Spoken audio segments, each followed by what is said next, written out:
recently. It's been a bit of a loss for me whether it's actually going to work or not. Oh, it works. It worked first time.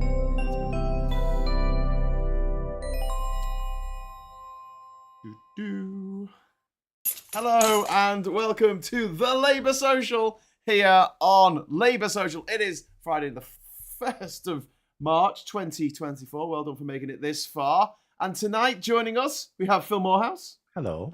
Hello. We have Rachel. How you doing, Rachel? You all right? I'm very well. Flying the Good flag? to see everyone. Hi. And we've got Scott. Hello, how you doing? And Scott and I met IRL this week. He bought me a birthday coffee. It was lovely. Thank you, Scott. I didn't touch his bum, which I was really upset about after he left. He didn't touch my bum. But you did buy me a coffee. I had to quaff it quite quickly. I had to coffee because I had the train to catch back to Durham. But it was nice meeting you. It was nice meeting you too, and I think next time it'll obviously have to be for longer. And yes. And yeah, like it was quick and well.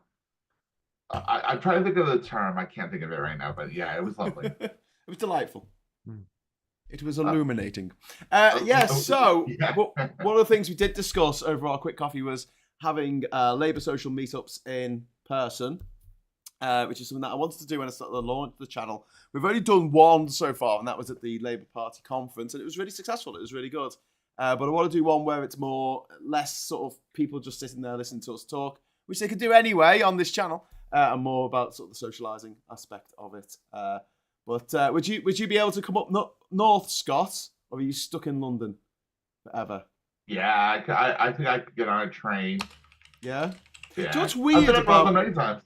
Do you know what's weird about London, right? I've got mates in London who don't see each other because it's too far to travel across London. What, south of the river? Yeah. It's actually quicker to travel to Manchester. I'm opposite, north of the river. North of the river is like, one of my closest friends lives in Holloway, and I'm just like, Holloway. Holloway. Oh yeah, up to N1. Tommy wants to know if Graham and Phil are running on adrenaline. I'm running on wine. I've got wine, Stones and Bones wine tonight. Sort of. I've been to the gym. I'm knackered. Ooh. Yeah, I'm pretty tired as well. I might fall asleep during this live stream. I get by with very little sleep. I rarely have sleep, so it's fine. Oh, we have a couple more people joining us. We have John Mortar and Wayne Lynch. Wayne's got Wi-Fi. Wayne's got Wi-Fi. I thought Wayne was going to be in Sweden or somewhere.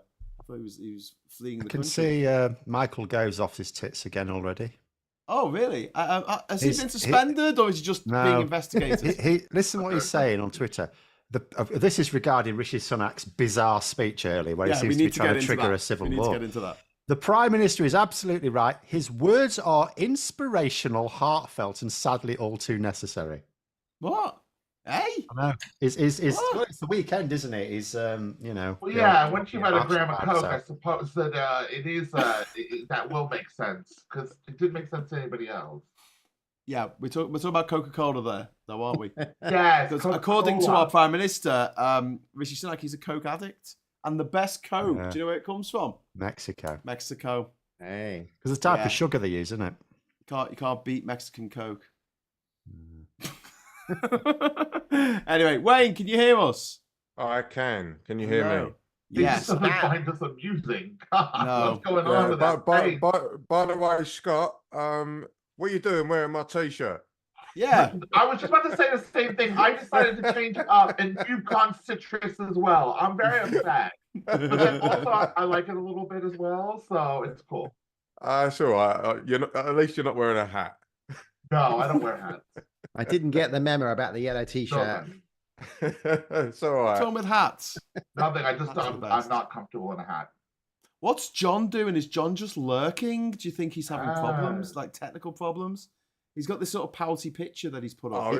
No. John's picture is smouldering as fuck. Smouldering. That's so his Tinder picture, isn't it? You know, he's got that on his dating profile.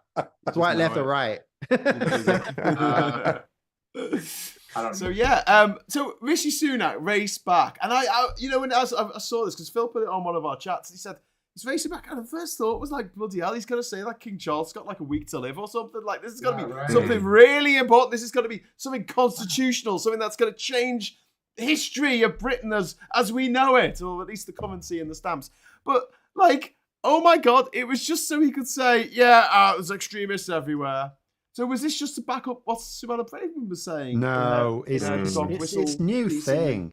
It's his new thing about he's just trying to desperately find a wedge issue with Labour. He's desperate to divide people. You know, I mean, first of all, you know, they wanted to do it with Brexit, and Starmer's going, you know what, I'm not talking about Brexit. And then, you know, it was this and it was that, and it's like, you know. So now it's this mob rule thing. But what he's done is basically in his speech today. Now, I don't like George Galloway, right?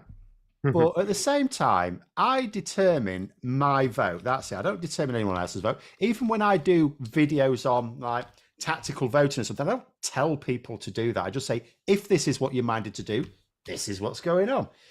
He's basically said that all the people in Rochdale made the wrong decision. Yeah. And I'm thinking, it's not up to you. It's up to them. You know, he was a lawfully selected candidate. He may not have behaved lawfully. I'm sure his thugs were doing their usual stuff.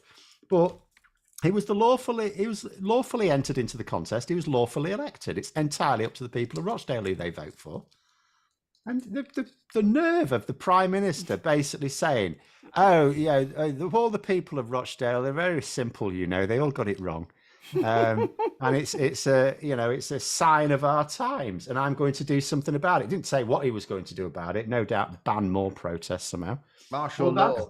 That's exactly what I got from it. It was like that's the only thing that made any sense was his kind of his very patronizing way of going, okay, so these little protests, they have to stop now, okay? We're gonna stop doing that now. And that's how it really came across. Yeah. And you know what though? I mean, sorry. I was going to say, I actually agree that I don't think protests should be allowed outside MPs' private homes. Oh no, I would agree with that. Or I agree abortion with that too. clinics. I think there should be certain areas where you're just not allowed to protest because it's really intimidating. You know, Steve Bray, who does his famous Stop Brexit stuff, he doesn't do this outside of MPs' houses for this reason. The other thing I will say, though, is they also added in constituency offices. Now, what I would say is, first of all, where are you going to protest? Now, if you've got people who are like intimidating people, then that should be a separate thing. You cannot just say, but you can't protest outside a constituency office. It's the obvious place to protest. If you've got people there just handing out leaflets and got a placard or something, that's you can't say that's wrong. But the unfortunate thing is that to a lot of Jewish people, they feel that is intimidating. What, handing out leaflets? No, or just being there with the Palestinian flag, like that to them is intimidating. Well, I mean, part of that is because some of these people, the vast majority are peaceful, but some of them have, for example, daubed graffiti on Jewish businesses or Jewish statues or Jewish homes. And that is not protesting against the Israeli government. That's protesting against the existence of Jews because they're in this country.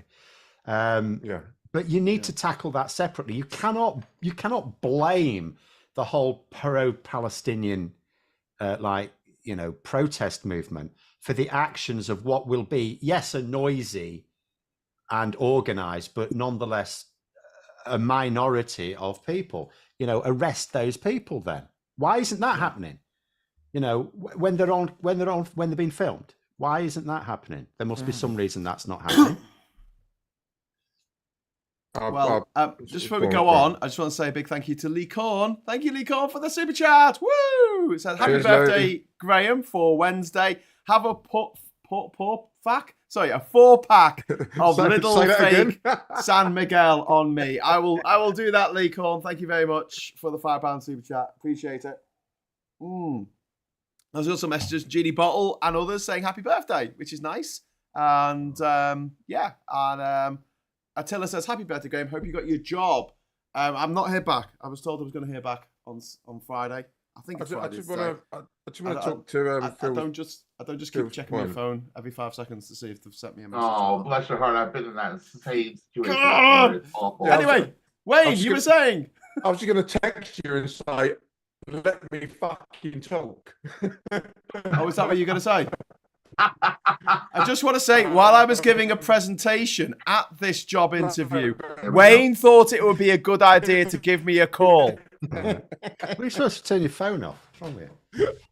I was using it to get the presentation about social media. Well, that's fine then. They understand that people call you. You're a busy man. I know. You've got lots of connections. Of course, people are going to call you. Yeah. No, that phone is a valid part of the interview. That's James O'Brien's busy mate. That's what I said. Let me circle back, and that was the reason that I was trying to call you, because the subject matter on LBC was right up your alley, and I was like, "Excuse me." Yeah, you know, that wasn't me. I was just like, Scott, get out of the way. What was it? Oh, no, we're just talking about social media and how kids get their news more from social media right now.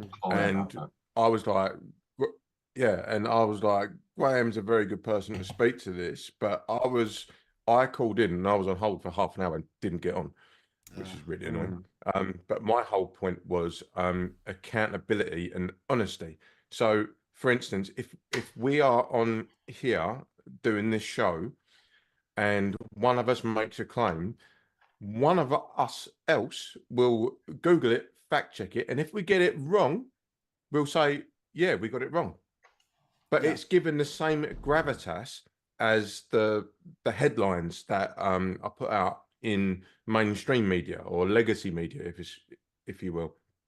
And I think that's why young people are more susceptible to taking in content from the likes of us, because we're more honest. At the end of the day, we're accountable to our the people that give us super chats, are very generous people that give us our super chats. Thank you all. And yeah, cheers.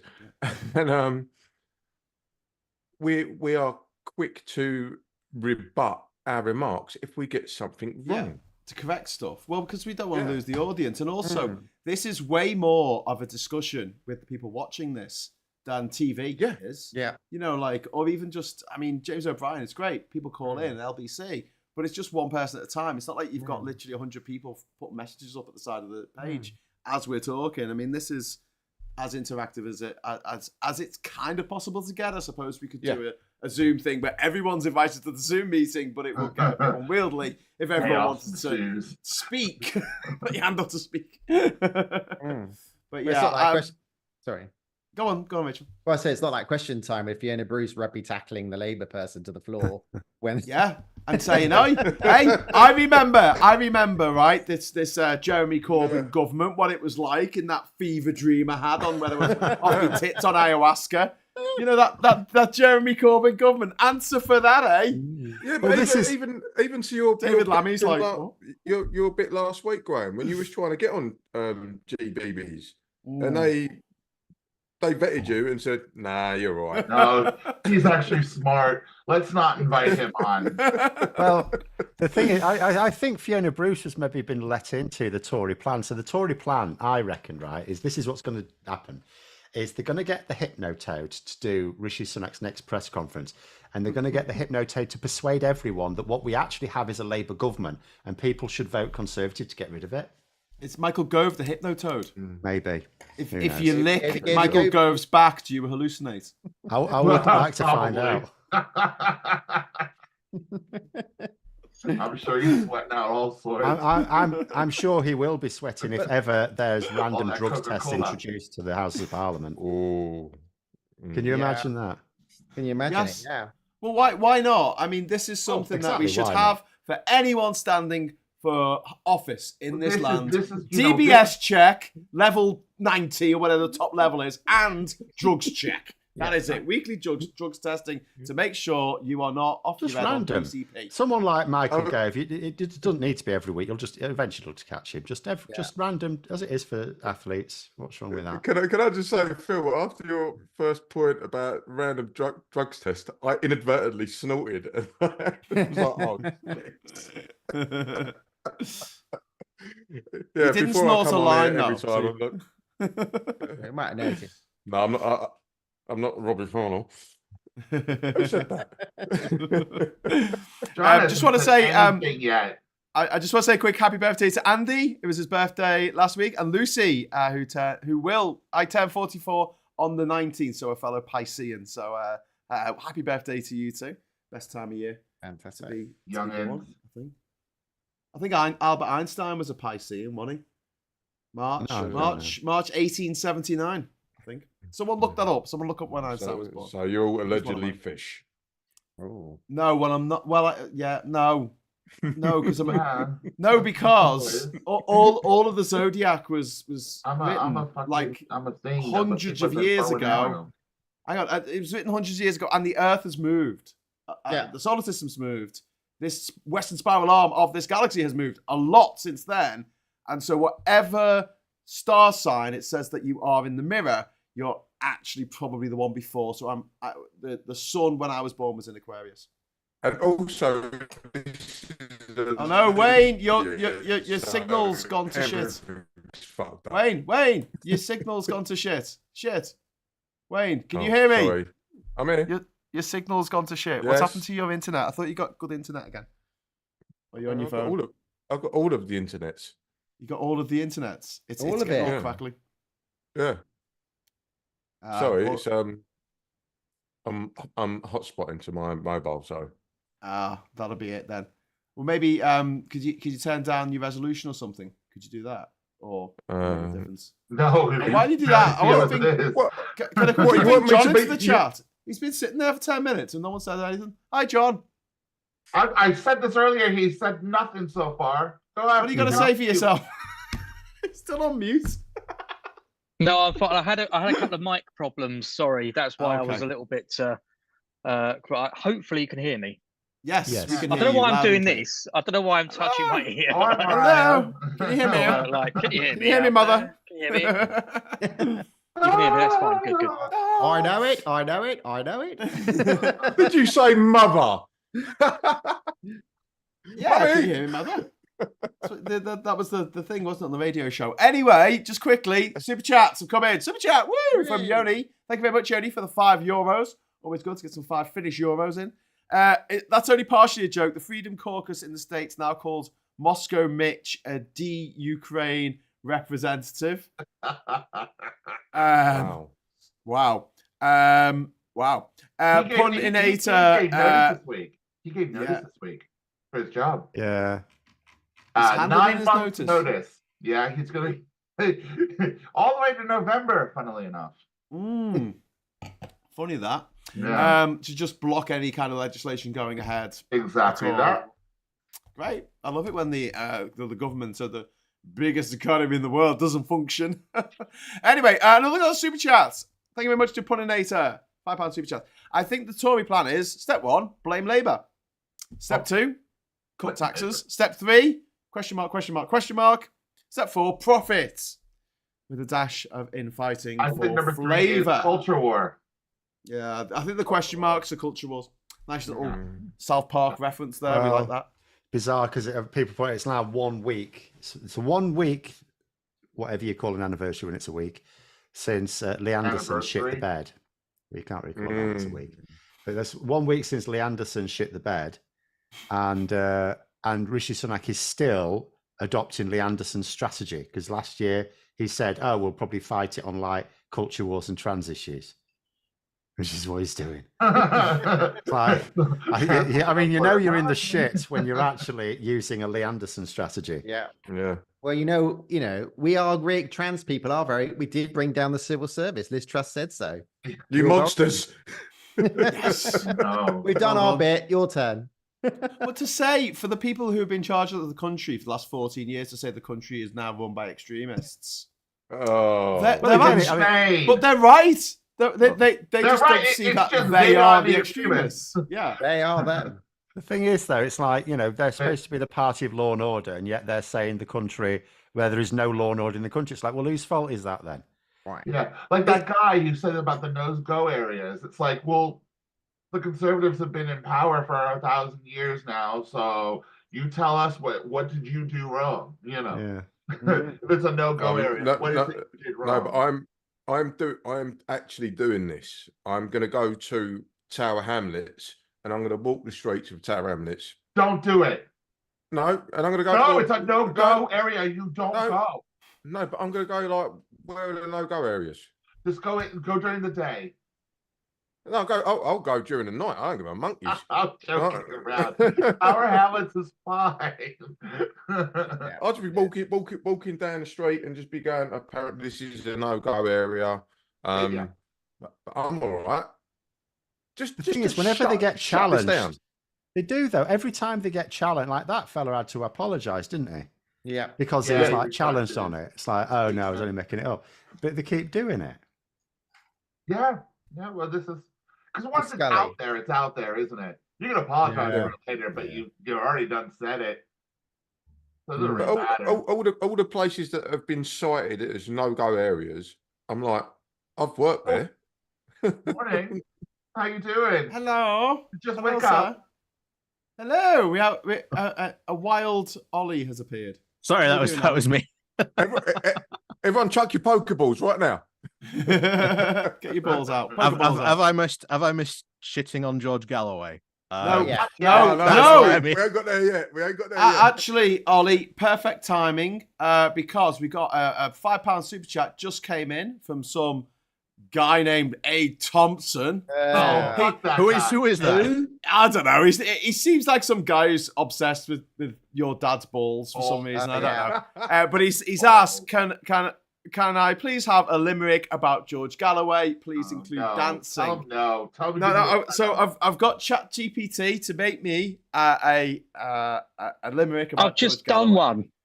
Look in the chat. I've just put one in the chat. Oh, you just put it in the chat. There was a man called Galloway who made speeches and bellow away. He switched parties and towns and ruffled some crowns, but he always had something to say. I've got one as well, which is all right to the last line. The last line is appalling. There was once a fellow called George, a politician who loved to forge. With gaslighting finesse, he'll cause such distress. His motives as clear as a gorge. I don't like that last bit. That don't work. That don't work. Exactly, does not work. Does not scan at all. Go home, ChatGPT. You're drunk. Yeah. Fuck you, AI. Can't even do a decent limerick. How you doing, Ollie? Are you all right? I'm all right. I've just realised I've still got my presidential mode on. Your name's come up Ignore the JCI logo in the background. Your name's come up on the screen as JCI UK Oliver. Oh yeah. You might want to change your company or something. No, that's well, for my sins, I am the JCI UK president. Mr. President. Last year and this year as well. And this is why Ollie is wearing his presidential cloak. This is the cloak that he has to wear. I thought it was a harbinger of death. Like you're an old mad wizard. He can only cast spells. Or a ring wraith. Oh yeah. Ring wraith. He's just chasing those hobbits for those goddamn rings.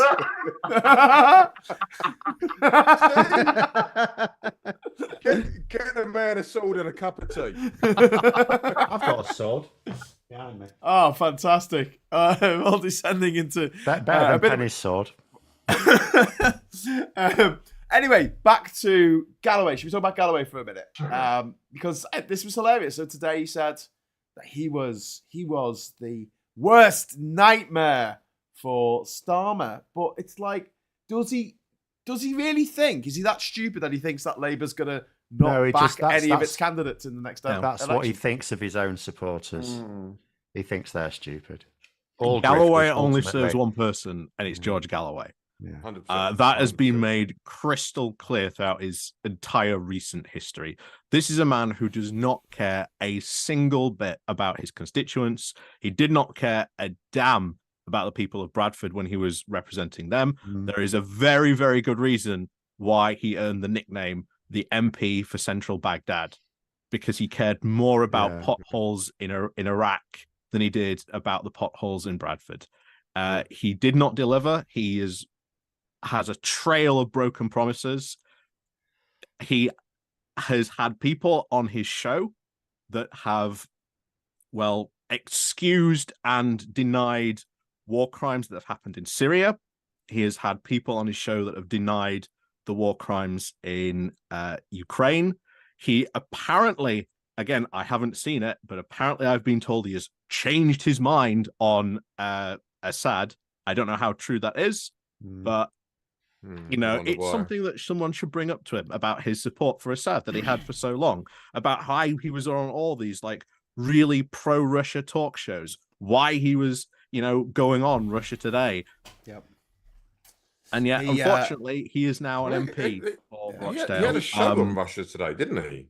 He attracts for Sputnik.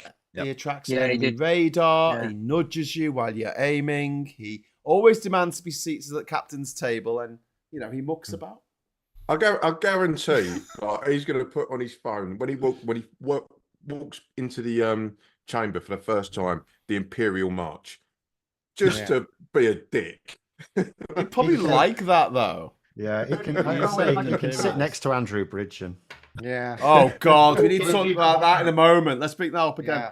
Yeah. Puninator, thank you very much for the super chat. £10 super chat. If the Tories somehow win, their next cabinet is Farage PM, Truss Chancellor, Bojo, Ethics Advisor, Sunak levelling up, Galloway Home Secretary, Cove Justice Sec, and Putin for 3-day operations. Yeah, pretty much. Yeah, that's what we got. So Andrew Bridgen, who used to be a Tory MP, was kicked out of the Tory party because he's a fucking lunatic and he's a crazy conspiracy theories, stood up in Parliament today and said we should bring back the death penalty, not for murderers, not for rapists, not for paedophiles, but for nurses. Yeah, nurses working in our NHS, protecting our children against communicable diseases that result in blindness, deafness, or death. And they should face capital punishment. And it's worse than that as well, because in his speech, he gave the impression that he's against capital punishment, but it should be brought back for them. Yeah. So this isn't even like someone, I'm totally cool with killing people. It's like, no, I don't really agree with capital punishment, but for NHS nurses, I'll make an exception. So basically, not for paedophiles, not for child murderers, they wouldn't get the death penalty, but nurses working in the NHS, and people working for Medicine Sans Frontier, I suppose, the people, pulling a bloody a fridge through the Congolese jungle along a jungle track for 2 days to get that polio vaccination to those really difficult to reach villages where there's no road. There is no road. You can't just get there. They should, when they get back to their respective countries, they should be put to death for their crimes of trying to save children's lives. And this is the caliber of MP that the Tories had. Well, he was a Tory MP. Well, people going on about Galloway being in Parliament. I mean, you've got people like Andrew Bridgen in there now. Jonathan Gullis and Suella Brown. Jonathan Gullis is just like, he's just a henchman, isn't he? Really? But he's a wacko monkey. And many of them are. Sorry. Well, Suella Kemi set him up sweet, didn't she? In the committee. Rosie Duffield, another wacko. Yeah. She got up and started talking about girls cutting off their breasts today. It's ridiculous. But this is what happens on a Friday. I mean, Andrew Bridgens was yesterday, or was he up again today? I don't know. But yesterday. Yeah, but Friday afternoon, everyone else has buggered off home, so it's when all the loonies get to stand up and say what they like. Yeah, but I think the media are massively to blame with this, because they do not fucking call these people out when they say absolutely. Like just the other day, Nick Ferrari was the first. That was the first time I've heard Nick Ferrari say, "I'm cutting this interview short." Yeah, was that when he wouldn't say that it was Islamophobic, or he wouldn't say whether it wasn't even that? He refused to say yes or no. Yeah, he just wouldn't say yes or no. All Ferrari wanted to say was, "Is it or not?" He would have been happy with whatever answer he got. He was just getting frustrated that he wasn't getting an answer at all to what he thought was a simple question. Yeah, God. But I think that comes down to the fact that I know Nick Ferrari has been criticised internally and externally of his interview technique because he lets things go. I mean, it gives the Tories a free ride every time. 100%. I can't tell you how many times I've tweeted "push back, twat." Yeah. And but they all do that. That's why I really respect people like Victoria Derbyshire, because when you talk about James O'Brien or Emily Maitlis, even it felt like they had to leave Newsnight in order to really push back against these MPs. Yeah.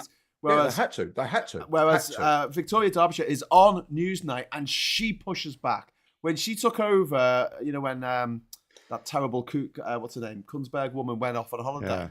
Yeah. And Victoria Derbyshire did her show for a couple of weeks and she was brilliant. She took them all to task and she didn't have this whole thing of like, do you know what? I'm going to give all the Tory MPs a really easy ride, but then I'm going to come down like a ton of bricks on anybody else. Aren't they knackering Newsnight? Aren't they pulled a load of funding for programs like that? Oh, yeah. They're trying to. Yeah, apparently. Yeah.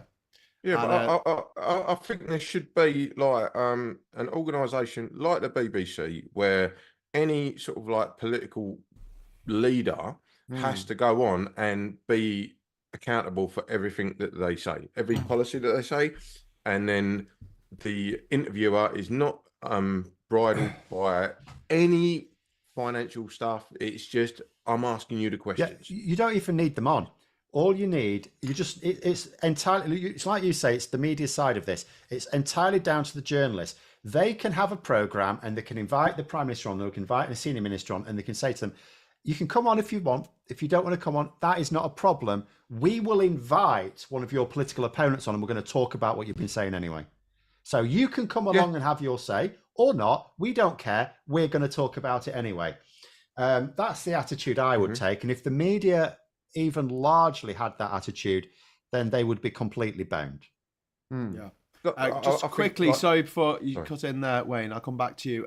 Super chat, we've got super chat. Sarah, thank you very much. Sarah S for the £10 super chat. Did you see the debate on conversion therapy and the takedown by Alicia Kearns? And someone else has said that Alicia Kearns, Tory MP, stood up for trans people today. I didn't actually see that today. But yeah, Did you Tory see MP. that, Rachel? And it was, when Andrew Bridgen stood up and said that bloody thing in Parliament on Thursday, it was Penny Mordaunt who just shot him down. Yeah, and said, Penny you're a mad like, conspiracy theorist, shut up. Which was, it's weird when you watch a Tory MP and you think, oh yeah, good. Good job. It's a strange feeling. Sorry, Wayne, back to you, Wayne. No, I was going to say like we need like a new paxman, if you will, someone who just like I don't care. I'm just going to. Did you threaten to overrule him? I'll just. Did you threaten to Wayne? Will you answer the question? Did you threaten to overrule him? Yeah, yes, I did. Threaten to overrule oh, you motherfucker! Yes, I did. No, you're not supposed to answer that. That's an answer. Wrong answer. Oh, so I've just got Hansard up here because I've not caught anything today. So Alicia Kearns, I mean, she spoke a few times in this debate, but there's one good one here. It says, I would suggest that the ultimate failure of civility is to erase a member of the LGBT community, to erase an entire group. I am happy to discuss the nuanced points, but I will not do so if members want to suggest that transgender people do not exist or that we do not really have a definition in law of what transgender people are. They exist in law, they exist in this place, and they exist in the honourable member's constituency as well. I don't know who that was responsive to. It was, we exist. There's a transgender MP in the Tory party. Yeah. Yes, that's right. Yeah. He was the one who unfortunately shit the bed with that car crash, didn't he? Yeah. Sadly. And hasn't really ran away. Yeah. I think with the haircut that Michael Fabricant has got, he's kind of closet trans. I don't see him at the clubs, Wayne. Is it a haircut or is it syrup? I think it's a wig, isn't it? It's a wig. Oh, you know it is. I was going to say Beth Rigby Sky is really good as well. She can be. She's a bit hit and miss for me. Yeah, that's a good shout. That's a good shout. She's doing a podcast now with like Jess Phillips and is it Ruth Fox or someone? Oh, blimey! Oh, yeah. Cool. Yeah, they're doing like a. They tried to say it was the first all-female podcast, and then Arch Emma and went, have you ever heard of the troll? The troll, yeah. That's loud. Oh, I do love it when people like legacy media try to sort of like lay claim to something that already exists. Nothing about. Hey, I won't mention the fact that Politics Joe does a show called Pubcast, and I'm like, I've been doing that for years. No, to be fair, Graham, they've changed it.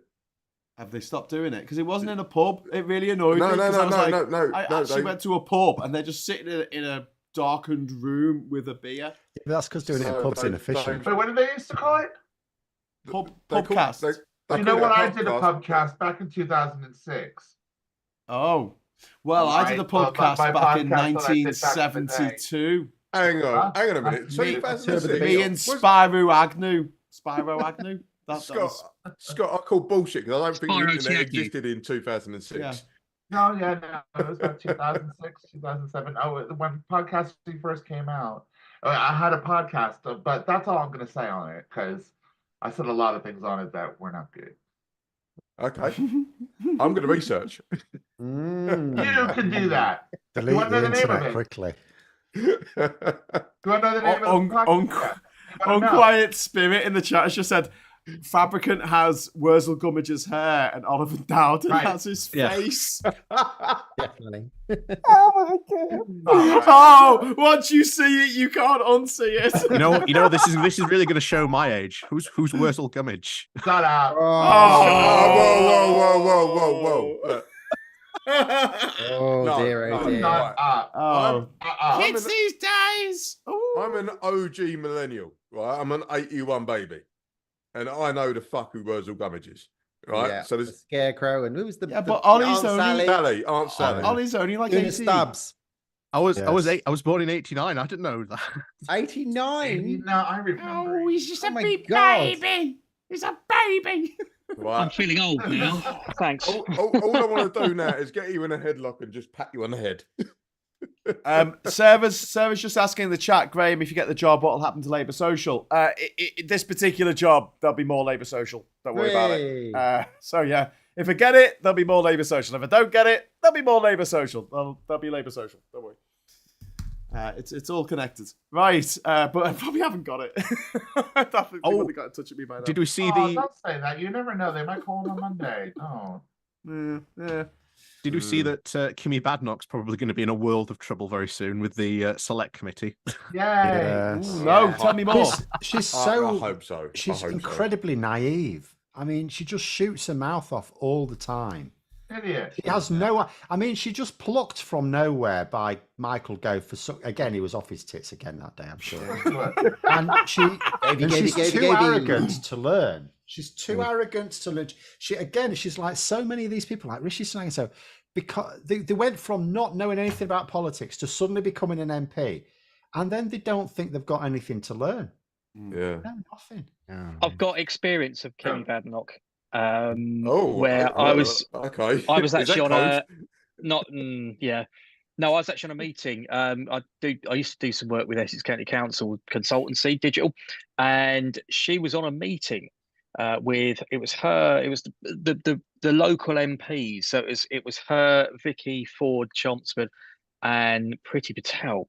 So this was two of them were remote via Zoom, so they weren't actually in the room, but they were on the same Zoom as me. Mm-hmm. And I have to say, Patel and Ford were there asking questions, just writing stuff down.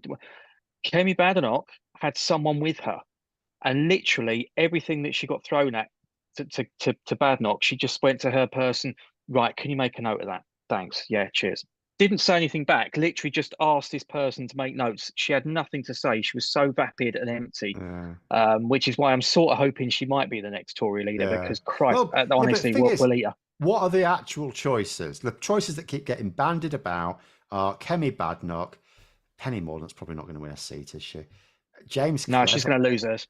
Yeah, James Cleverly. Like, Suella Braverman's hated by her own side. I mean, I'm not so sure. You know what? I honestly think that Penny Mordaunt would be the best of a bad bunch. But she couldn't possibly lead them. She couldn't lead them. Who cares? I just don't want Suella Braverman to have that kind of platform where she gets to stand up and do PMQs each week. Awful. Yeah, but isn't this going to be a bit Ian Duncan Smith like? Because when he won the leadership over Ken Clark, but he had a few boundaries. Maybe, yeah. I think Braben in particular is dangerous. I've just got a couple of super chats to go through, and then I just want to ask like what's going on with the select committee because I don't actually know. So if Ollie wants to fill me in on that, that would be great. So first of all, super chat from some guy called Aid. No, Aid again. He says the wrong one.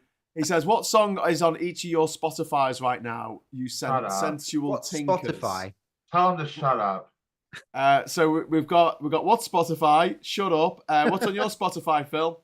I don't have Spotify. I don't have Spotify. Wayne, what's on your Spotify? Mine is The Kill by 30 Seconds to Mars. I'm having a look at my Google Play. I'll let you know. John, can I ask what are you listening to right now? I will tell you. Go on. What's that? Sorry. What are you listening to right now? Spotify. Me. My last thing I just listened to was Slipknot about 2 hours ago. Mine was yesterday. It was Dracula by Rob Zombie. Mine was great.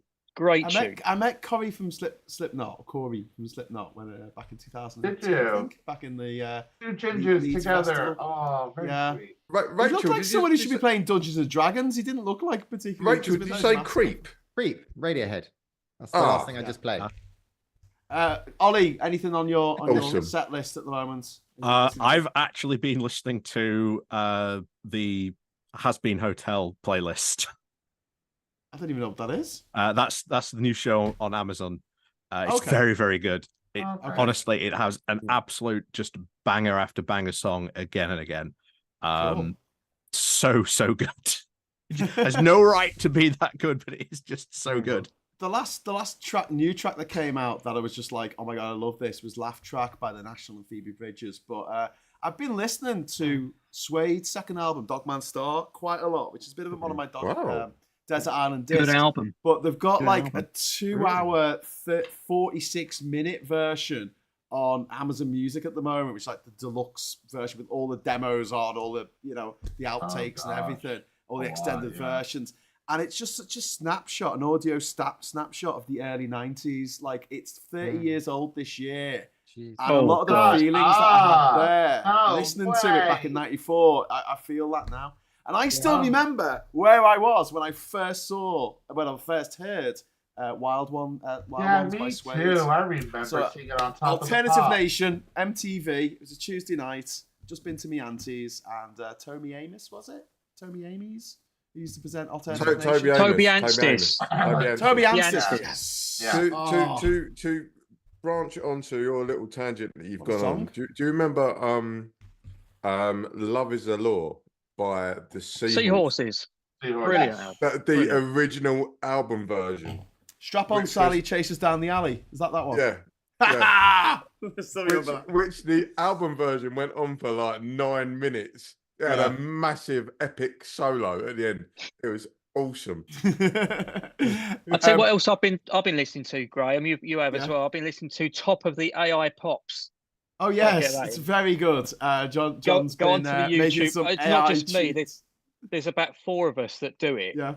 Top of the AI Pops. Go onto YouTube, and we've been doing Tory songs. We've been doing all sorts of stuff, and we're just seeing what AI comes out with when you ask it to make songs. I have to say about 80% is garbage, but the 20% which are really good go onto the YouTube channel. And the 30p Lee song wasn't me actually. One of the other guys made one called 30p Lee, and it's just genius. It's about Lee Anderson getting chased by an amorous donkey. It's really good. I don't know whether C and the Gang has done a song about K and the Gang yet, but K and the Gang. He's going to do it. And also, just for local reference, I was at my mate's funeral last Thursday, and I was there with my good friend Joe, my guitar teacher, who's from Hayseed Dixie, and man alive, the political, like he turned up dungarees, like flannel t-shirt. It was it was so nice just to sort of catch up with him. Not just saw it as a musical tangent. Oh, I'm sorry about that, Wayne. I'm sorry. That's a bit of a shit thing to have to go to. Yeah, but it was nice to catch up with my guitar teacher. Yeah. Just before we go on, I just got a couple more super chats to get through because I don't want to leave them behind. Because it's nothing worse than forgetting the super chat. We had one a little while ago from Punninator. Thank you very much. Who says, I think Kemi is trying to out Braverman. Ooh, yeah, I've thought that before. You know, well, it's because basically whoever ends up on the ballot, the two that end up on the ballot, the members will pick the craziest one. Yeah, unfortunately, that is going to be Kemi Badenoch. Conservative Home regularly polls the Tory membership, and it's Kemi Badenoch has been riding the top of those polls. And unfortunately, Conservative Home has been bang spot on the money for predicting who is going to win a lot of the races. Mm-hmm. She's going to be a terrible leader, though. Yeah, she will. You know, and there is actually in her seat, because it's local to me and Wayne, up in northwest Essex. There has started a bit of a local tactical voting group kicking off, I've noticed, which has got nothing to do with me. I'm usually normally I'm involved with those, but that's weird. There is a Saffron Walden Northwest Essex sort of one that's kicked off, because this is one where the slightly more Lib Dem than Labour.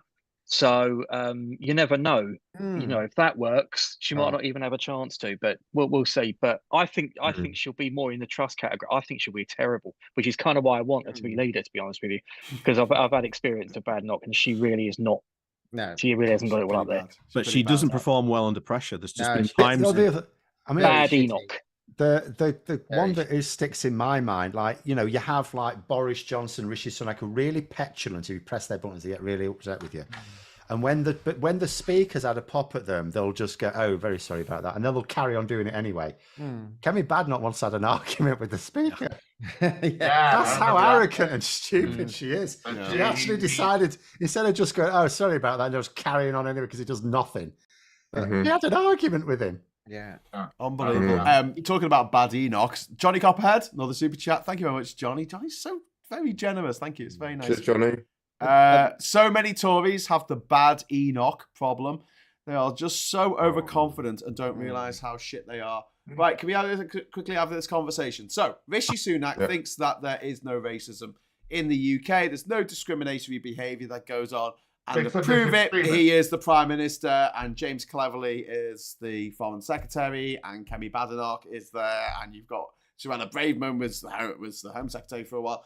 And that absolutely proves that there's no problems whatsoever. I'd like to just point out that all four of those people I just mentioned all went to private school. So if you didn't... Restart the clock. Restart the clock. Had 48 minutes. According to... what are we up to? 48 minutes. 48 minutes. According to the Sutton Trust, for a top job, so any job that you earns, I guess, more than £100,000 a year, if you went to a private school, you are 12 times more likely to get it than someone who went to state school. But the other thing as well, this idea of denying that racism exists, is what you're basically saying is you're not going to do anything about it to people who think you should do something about it, because if you don't accept that a problem exists, of course you're not going to address it because it doesn't exist. Why would you do something about a problem that doesn't exist? So that's what they're saying to people who want racism dealt with, even in their own party. They're saying, we're not going to do anything. Like, even under Labour, under the worst of the, when anti-Semitism was like at its absolute peak, Jeremy Corbyn did deny it was a problem. So you always sort of felt, also people who wanted to feel that could feel that it was going to do something because he didn't deny it was a problem. Whereas now, Boris Johnson, first of all, Boris Johnson rewrote a bloody report. He got this report back. Oh, it says there's racism in the country. Yeah, we'll cross that bit out. We'll leave that. It just all you're doing is saying we're not going to do anything. No, there's nothing needs to be changed. It's all perfect. Everything is perfect. Everything is awesome. It's the Lego movie. it's the all right, Jack notion of people, because they're so insulated from it because of their position, whereas they are going to private schools and they're like, oh, you're all right. You're one of the nice ones. They don't feel that there is any racism. Well, if they mess up in life, like they might get butthurt about it, but ultimately they can still pay the. I've messed up in life and not been able to pay the bills.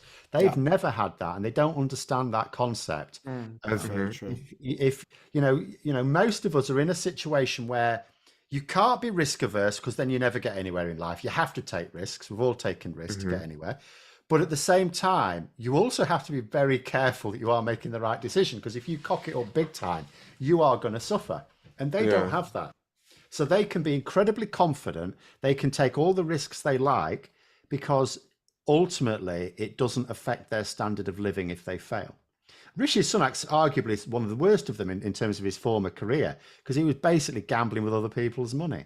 And when he won, he made a mint. Yeah, he was cushioning on the fact that there was other companies would fail. Which is nice. Punninator, thank you very much for the super chat. Woo! At which point over this parliament do you realise that the Tories truly effed? Do you think what do you think was the catalyst? What do you think at the moment? We'll come back to that in a moment, because first of all, I just want to say thank you to Johnny Copperhead. Thank you. Okay, who had private school in the Graham Bingo? Everyone. I mentioned it a lot. Punninator, that's a good question, actually. At what point over this parliament did you realise that the Tories were truly after? I think it was Partygate. I think that they just weren't coming back from that. It pissed off too many people with really deep personal trauma that we'd all gone through. We'd all gone through this collective trauma of being locked down, not being able to see our friends, not being able to see our family, not being able to attend the funeral of people that we loved. Or if we did get to attend it, it was set up in a way that did not allow you to grieve in a normal way. And yet Boris Johnson was having a fucking party every other night on it in 10 Downing Street. The Metropolitan Police turning a blind eye to it all. All his mates in on it. Rishi Sunak was fined for being at one of these parties. He's now Prime Minister.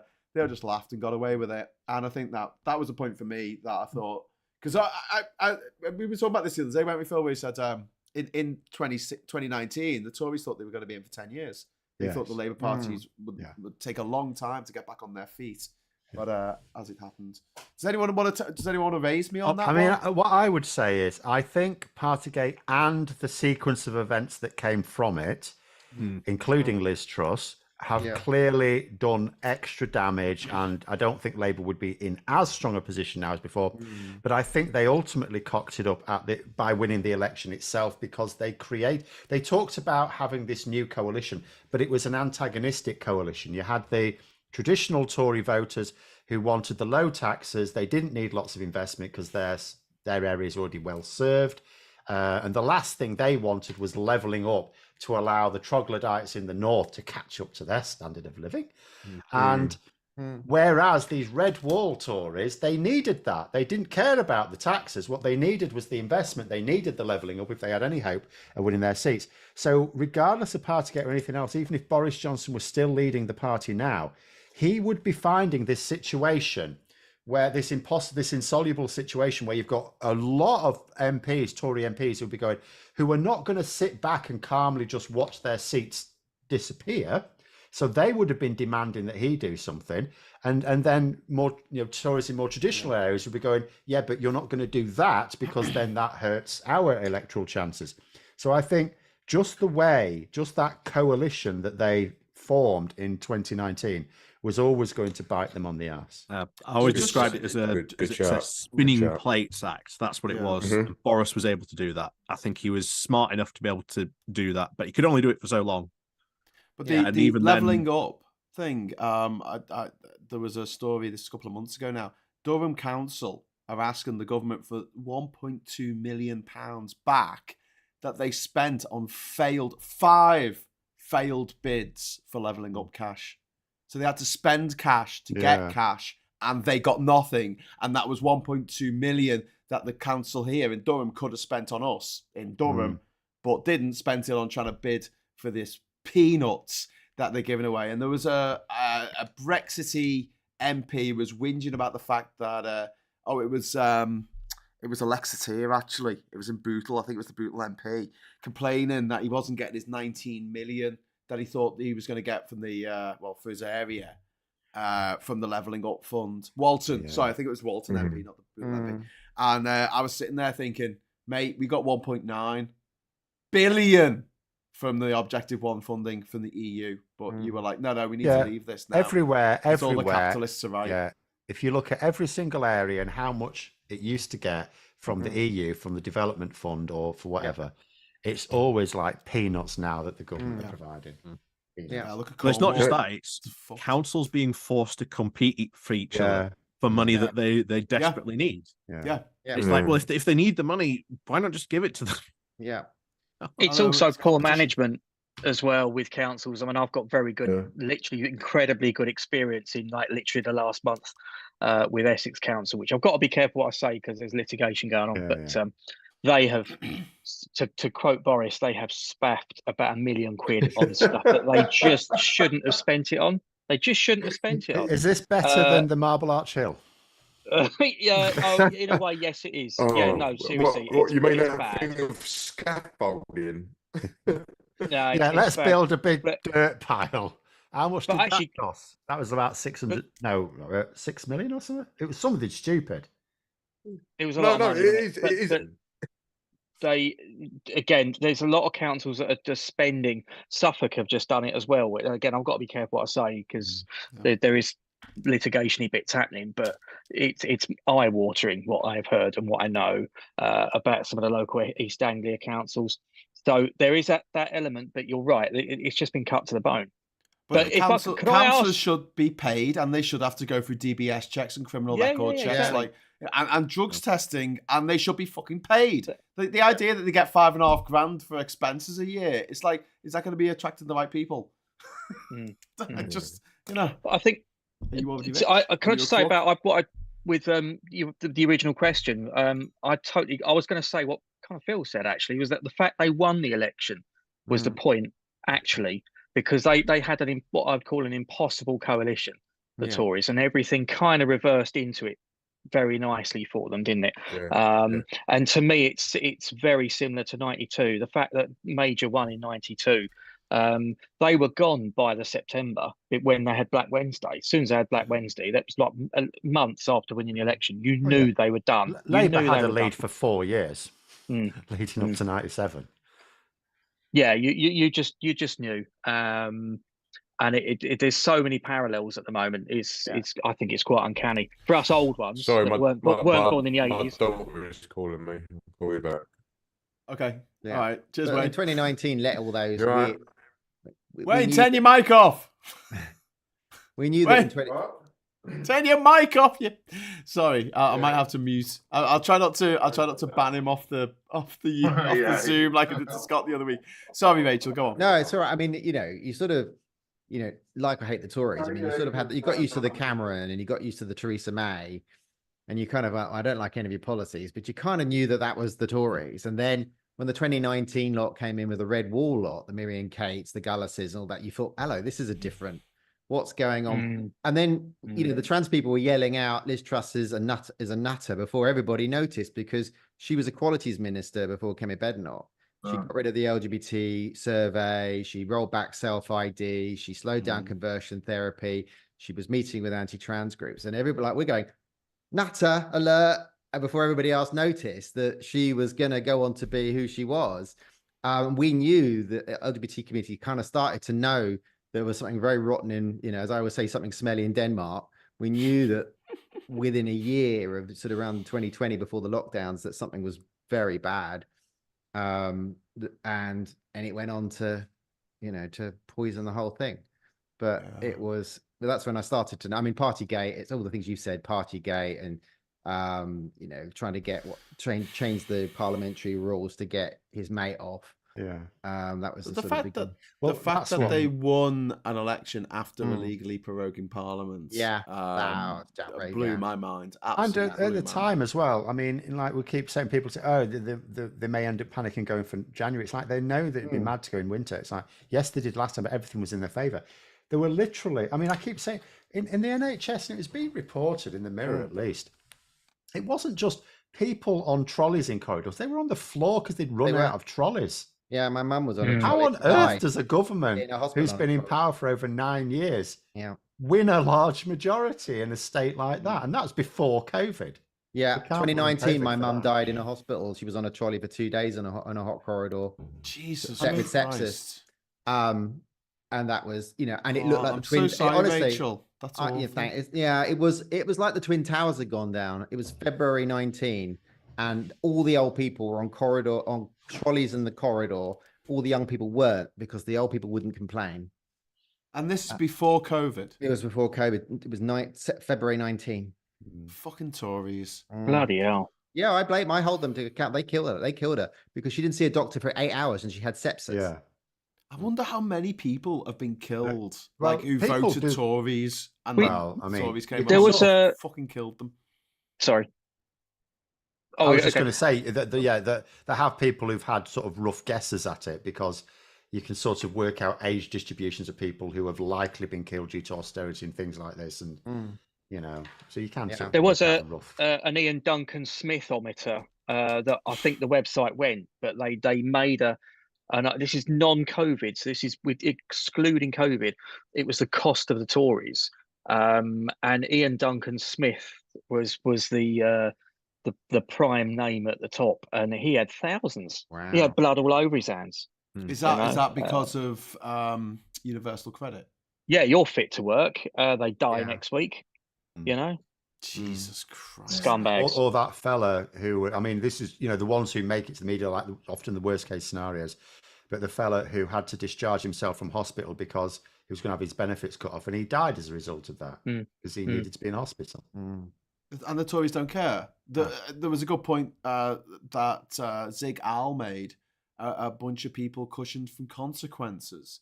And I think that anyone with a sort of innate sense of justice is sickened by the Tories and what they get away with, what they constantly get away with.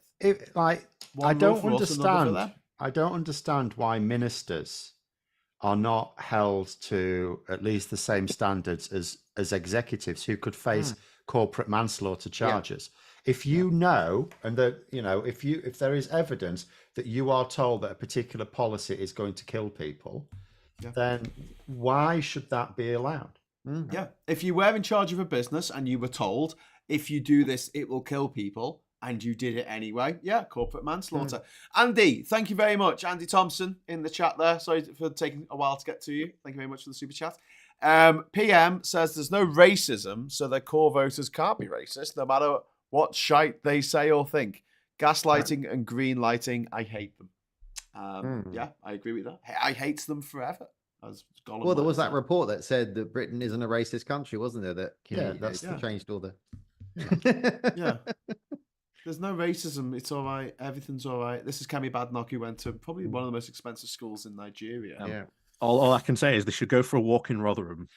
I think that will disabuse them very, very quickly. Can I speak to that quickly? Because this has really infuriated me this week. I don't know if you can hear me. We can hear you. We're just waiting to hear what you're going to say. Sorry. Because this is going to all link together. So saying that there's no racism is bollocks. Your man 30p Lee, I don't like using that phrase, but it's the thing. I hear his voice every time I go to the pub. Yeah. And I sit there and I bite my fist and I just go, no, it's all right. And then when someone comes in and starts talking about race, they start talking about religion, they start talking about trans, and I just sit there and just go, you're all fucking reading from the same hymn sheet. Yeah. It's all here. It's all here. Like, I see it every fucking day. Yeah. And to say that there's no race shit is just insulting. Because in my hemisphere, I am one of the all right ones. Yeah. I'm the I don't mean you. But the rest of the time, it's all guns blazing. They just don't give a fuck. Yeah. Don't give a fuck. And I am, it just infuriates me that people say that. Because if I cut someone up on a roundabout, what's the first thing they say? Yeah, well, yeah. That's horrible, though. I can't hide this. I can't hide this. Were you listening to James O'Brien today when he was talking about there's a play on about slavery? Yeah.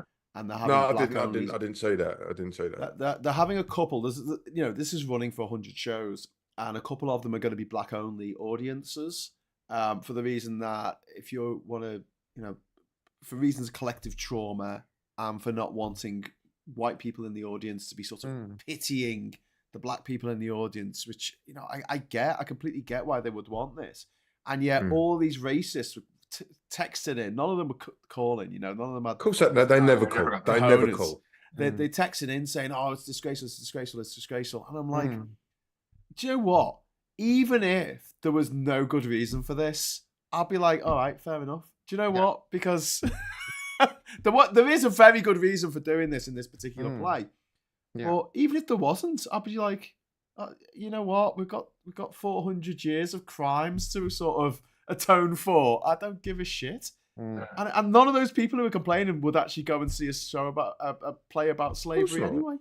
It's like you're taking my place. They're never gonna go. Why? I would have been on the front row for that. And now I can't. Right. And you can go to a show that is a normal mixed show, but then there are shows. This is the same thing that people complain about, like pride. They're like, oh, why do they have to ram it down our throats? I'm like, well, you don't have to go, mate. Don't come to Pride. We don't want you there. But they always do that. Don't come. You don't want to ram down your throat. I won't ram it down your throat, honey. Yeah. If you want to ram down your throat, I'll ram it down your throat. You won't. Right. Scott, that's a different show. It's insecure man syndrome, though, isn't it? It's insecure man syndrome. 100%. There's loads of it in Essex. Loads of it. It is a funny expression, specifically to be talking about gay men, that you don't want it rammed down your throat. It's like, could you think of another expression when you that doesn't have a double meaning? Gonna get demonetized. Very true. Clip that. But there was another clip actually of James O'Brien's that was put up by, I think it was maybe India Wallaby, put it up this week on Twitter, and she said, "Oh, I'd missed this," and it was really good, and I had missed it too. I don't know when it was from, but it was a woman calling in to complain about trans people, and James just made this. He's like, "What's it got to do with you?" He's like, "Are you trans?" No. Yeah. What's it got to do with you? Yeah, but the way people and she was saying, "I care about the truth," and it's like, well. That's not your truth to care about. It's somebody else's. So it's a really good clip actually. It's about 6 minutes long. Everybody, I mean, that's the tiring thing, isn't it? It being black or being gay or being trans. Everybody has a view on how you should live your life and who you are. The newspapers, politicians discuss you without trans people. Papers just discuss us without trans people. I sit on trains and listen to old people talk about trans people. I'm sitting right next to them. I can hear it. Everybody has a view on how I should live my life. And it's like, you don't have that view. You don't have a right. I'm not interfering with you. But they do. Everybody at the moment, whoever you are. And it's recycled. It's recycled homophobia because that was the same conversation that was happening 25, 30 years ago about homosexual people. But I think the point James was making in the trans conversation and today in this conversation about this play was like, why is it always about you? Yeah. Why is it always about what you feel about what someone else is doing with their life? White people, who they're going out with, who they love. They don't belong. Yeah, it's about white people centering themselves in a place that maybe you don't belong in that space. White straight people, and now you're making that space that's for people of color or whoever about you. But but it's that thing about if we Kimmy doesn't even want non-binary or gender lose. She doesn't want that because that's something we're getting something feels like we're getting something special. So she doesn't even want an all gender loo in public buildings. She only wants these there was this, Steve, what's his name, saying that trans people shouldn't be on female wards. So hospitals, well, they're already mixed anyway, most of them. So it's not really a big, but so then there was a sort of a report out that said, well, we'll put trans people in special wards. They'll get their own rooms. Oh no. Then they kicked off on Twitter. Oh no, trans people can't have private rooms and their own wards because that's something we don't have. You'll make your mind up. We're either in there or we're not. But, Rachel, to your point, the easiest counter to that is explain to me disabled toilets. Yeah. They have their own toilets. Yeah. Everyone goes in there. Yeah. It don't matter. Well, what's the problem? Yeah. And everyone's toilet at home is unisex. Yeah. The thing is, the only reason we even have like male and female toilets never have. Huh? My toilet is not unisex. No, public toilets. It's the Victorians. They wanted to stop women staying out the house too long, so it was like, right, we'll not give them too many toilet facilities. Then at some point they'll need a piss. They'll have to go home. Yeah. Well, in some countries, in India, I've been to Egypt. I think was it? Where I went. I was on a train and I walked into the wrong carriage. It was a female-only carriage. I'm like, I didn't even. Okay, is this the thing? Yes, we need a separate carriage. And then when I was in Saudi Arabia, they would have a restaurant and it would have 2 front doors. It would have 1 kitchen, 2 front doors. If you're a male, you go in one. If you're a female, you go in another. Well, in Indigo at the O2, right, is you have a main concourse in the toilet system and you just have cubicles either side. Yeah. And you just go in and sort yourself out. In all the swimming pools in Durham. No one cares. Yeah, in all the swimming pools in Durham, it's like you walk into the changing rooms and everyone has a cubicle. And that's it. You've got that's someone knocking, Graham. I like the French system. If you ever drive on the auto routes down to the south of France in a crappy Leyland car, which I've done, when you stop at the motorway service station, it's a hole in the ground with a handle, and men and women have to use it. That's a leveler. It's a hole in the ground with a handle on it. Just before we go on, so I don't miss this super chat from Bad Bone 777. Thank you very much. No racism. Just read the Telegraph comments section for fuck's sake. Yes. Oh yeah. Indeed. Wait till Paul Marshall gets it.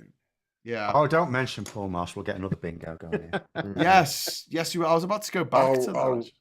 Sorry. The banjo player's dad. When it comes to no racism, when the BLM stuff happened, I had to fucking delete so many people off of Facebook. Were they people that before then? Wayne, were they people that before then, like, you'd sort of got along with that you thought were all right, and then suddenly they just went out? I've still got many a racist mate, but it's just kind of like it's curtailing it and picking your battles. I mean, it must be like, because like I feel a little bit sort of like my ego's wounded, when people who I've known for a long time come out against things that would help me. I mean, society at large, but I mean, for you to have people in your life who are just like, oh, you know what? I don't think that black people should have equal rights for whatever reason, but I'll be mates with this black person. So what is that? So they can just say, I've got a friend who's black and therefore I'm not racist. Yeah, it's that kind of thing. But like famously, Arthur, who I was having a beer with 2 days ago, is probably one of my most racist friends, but he's also one of my closest friends that will do absolutely anything for me. So he's also massively racist. So one of those things could involve a burning cross. No, he wouldn't go that far. He's too fucking lazy. God. What's his name? Ernie. What's his name? Arthur. Arthur, the lazy racist. It's Arthur. But it's Arthur, the lazy racist. The geezer would give me the shirt off his back, and I would help him out. And I've literally shoveled stuff out of his garden. But he is a massive racist. He's like the archetype Alf Garnett. But the thing is, I'm trying You're trying to cure him. It's weird how he sees you as a complete exception. Yeah, don't you think that is just so bizarre? Yeah, but Scott, you must have people that say to you, I'm not homophobic. You're one of the all right ones that'll do anything. No, they all think I'm horrible. They know you. Yeah, nobody thinks Scott's all right. It's on everybody. I'm the one that's shoving it down their throat, bro. I'm the one shoving it down their throat. I'm the horrible gay. Can I just jump in? Because we got a super chat. Thank you very much to Hyper Biped. And also hello to Cozy, who's dropped in at the bottom there. Hey, Cozy. Hello. Hi, kids. How's everybody? We're good. We're just chewing the fat, putting the world to rights. We got a great message. That's what you do every Friday. I've discovered why Friday evenings at 9 is bad for me. Apart from being knackered because it's Friday night. Yeah. What happens is I'm knackered. I sit on the sofa and I just sort of descend into watching TV, and then Astrid comes on, and I really like that program. What's Astrid? What's Astrid? Astrid, Murder in Paris. It's about an autistic lady who works with the French police. It's in French with subtitles. I only started watching it because I thought I need to listen to more French because I'm planning to go to Paris in July for the Olympics because I'm a volunteer, or I've applied to be a volunteer. So yeah, I thought, okay, it'll do me good to hear a bit more of the old French. Cool. And then it's really gripping because she's just so the actress is really good. She's really brilliantly played. Cozy. Yeah. Do you know that you can only have one egg for breakfast in France? Because in French, one egg is enough. Right, get your fucking dad jokes and fuck off. Wayne's left the building. Just to bring up the conversation back to what we were talking about. I'd like to do that, please. Immediately. I have a question for you all, though. Go on, quick. I want to say something because Wayne, to seriously answer your question, that has been said to me before. You're different. You're not like one of the really like effeminate ones. Yeah. You're not like that. So I like you because you're not over the top. Yeah. And it's so offensive because if I'm butch or if I'm a big old queen, I still sleep with men. Yeah. You know what I mean? So yeah. That's it for that team. Yeah, right. It's one of them things where it's like, okay, so you're gonna slag off that geezer over there that you do not know, right? But you're gonna be sitting here having a beer with me, and you have that conflict inside you. Yeah, the difference for me is that I removed those people from my life. Yeah, me too. Because I couldn't have that limited acceptance for me. But let's say I got a partner who was a femme or camp or something like that. Then what? You're not gonna like my partner? It's ridiculous. You're gonna be homophobic to my partner. And it even works within our community. Unfortunately, there are a lot of gay men who are very sort of homophobic towards that sort of person as well, and it's so ridiculous to me. And so yeah, but I'm a little older than you, admittedly. So in my time, I have been able to. Are you? I'm 47. So good. That's a very good age. That's an excellent age. It's a good age. I won't repeat my age again. Yeah, shut up. Yeah, shut up. Well, in that case, I'll. It's my bedtime now, so I'll go. I don't think you're not older than me, are you? Nurse. Me? I think I'm the granny here. I'm 47. I'm 52, darling. I'm much you older than you. I think Rachel wins this one. Oh yeah, Rachel's old too. Yeah. I'm Connor McLeod of the Clan McLeod. I'm on HRT. Live forever. Say that before. Rachel, don't make me get my broadsword out because I'll fuck you up. Broadsword calling Danny boy. You know who was that? Yeah, you know what you were saying there, Scott, about it was, and this really hit me after Brexit, or after the referendum, massively. Oh, but we don't mean you. Yeah, you're okay. Yeah, you're one of the good ones. I'm an okay kind of migrant, and it used to floor me. And then I was talking to another EU citizen about that, who turned around and said, "Yeah, but they sure as hell meant somebody." Right. And that's the thing. They sure as hell mean somebody, and somebody who is just like me. If they didn't know me, they would mean me. Yeah. You know, I'm only acceptable to you because you happen to know me, because it would be really uncomfortable to spout the things you're saying about somebody who is your neighbor or who you stand next to at the school gates picking up your kids. Oh no, you know, that's not the British way. Yeah. No. But you can say it about others. No, I don't think so. There was a great comment earlier, which I was going to go back to, for Christopher. He said, why is it so many transphobes come across as incredibly pervy? And I've noticed this as well.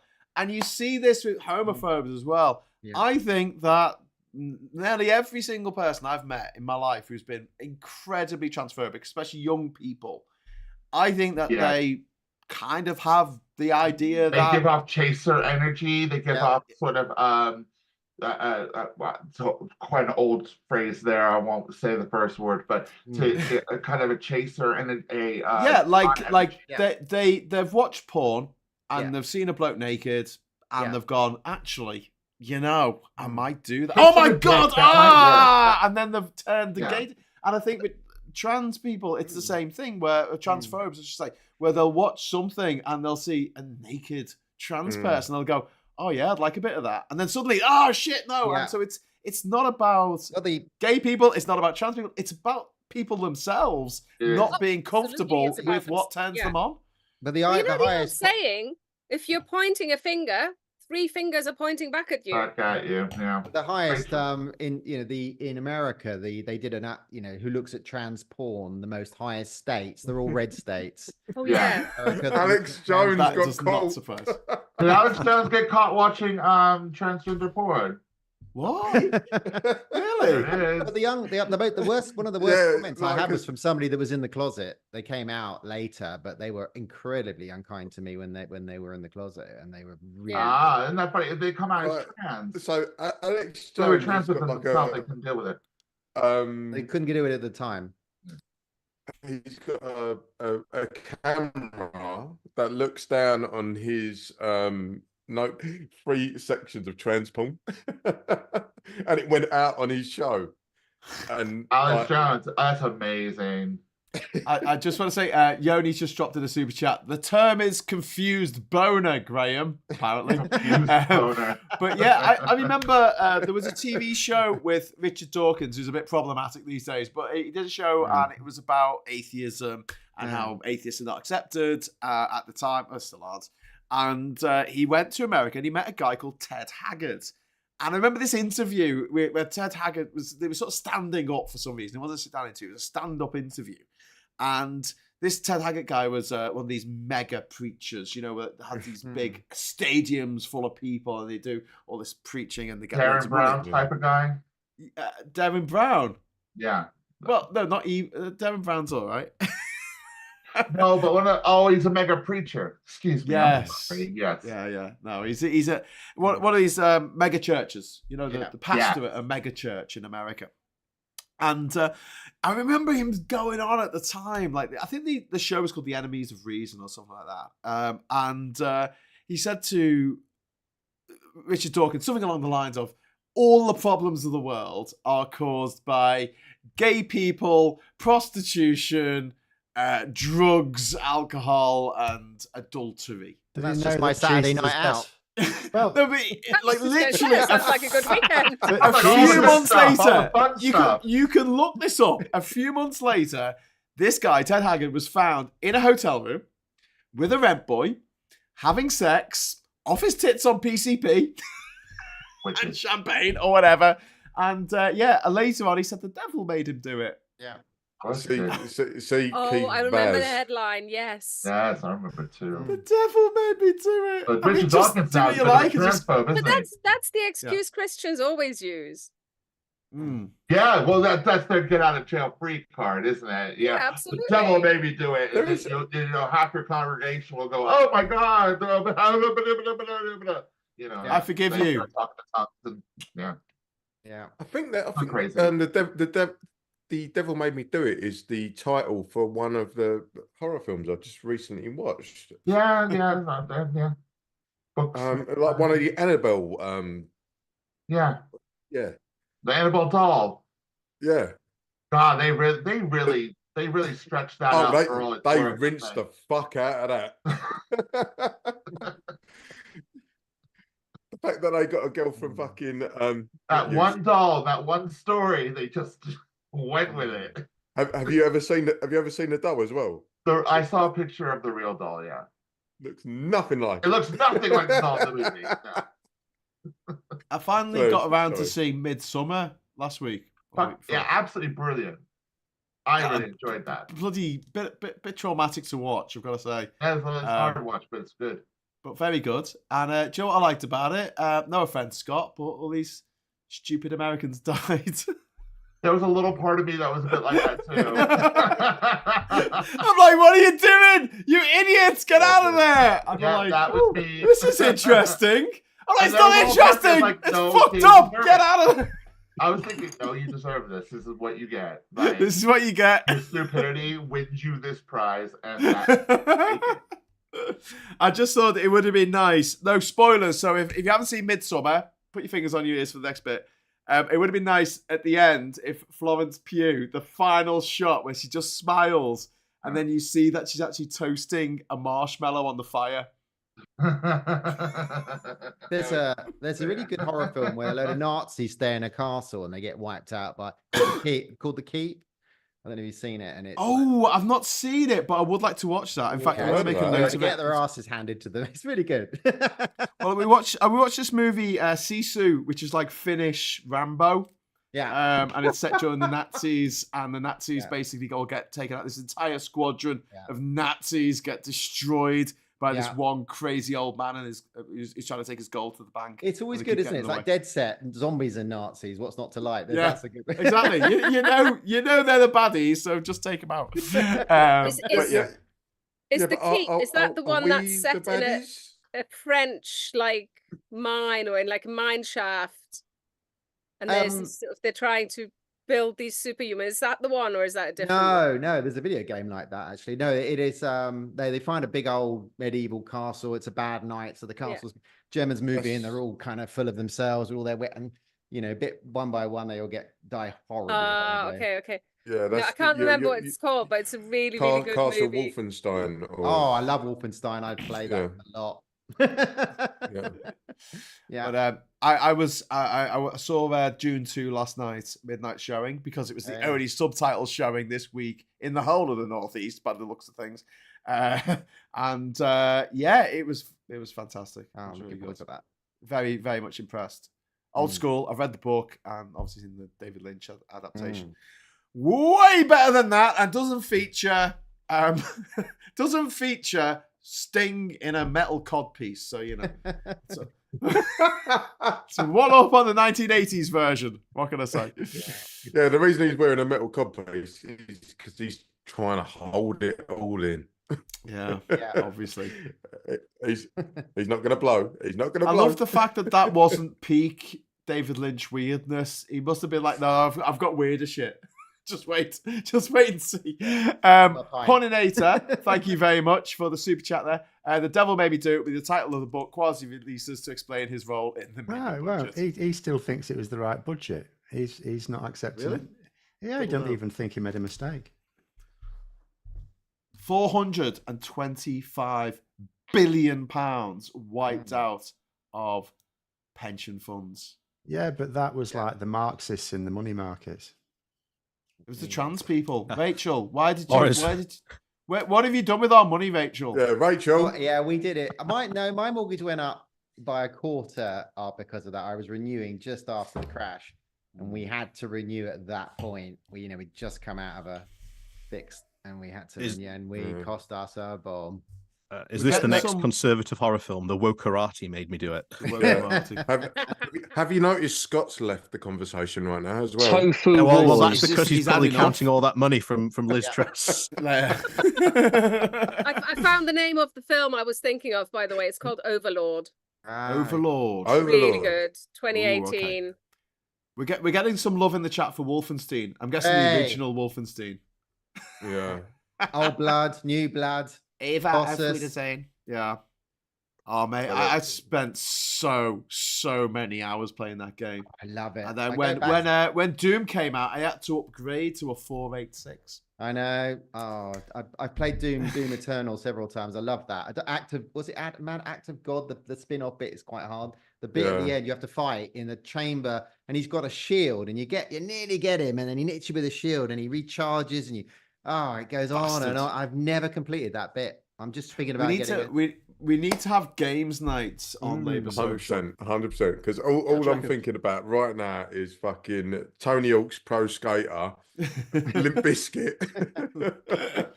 We should be having games nights, definitely. Yeah. I'm playing Far Cry 6 at the moment. I really love it. Yeah. My God, I was going to say, I can't believe it's been up to 6, but it's been about 20 years since the first one came out, isn't it? Far Cry. Well, I tried 1, 2, and 3, and it wouldn't work with my Xbox remote, the remote on my PC, and so I jumped to 6, the later, and that it's a bit like Rage 2, which I loved. It's very big open world. I love it. So just it's that kind of open world games where you can just wander anywhere and just shoot everybody. I love it.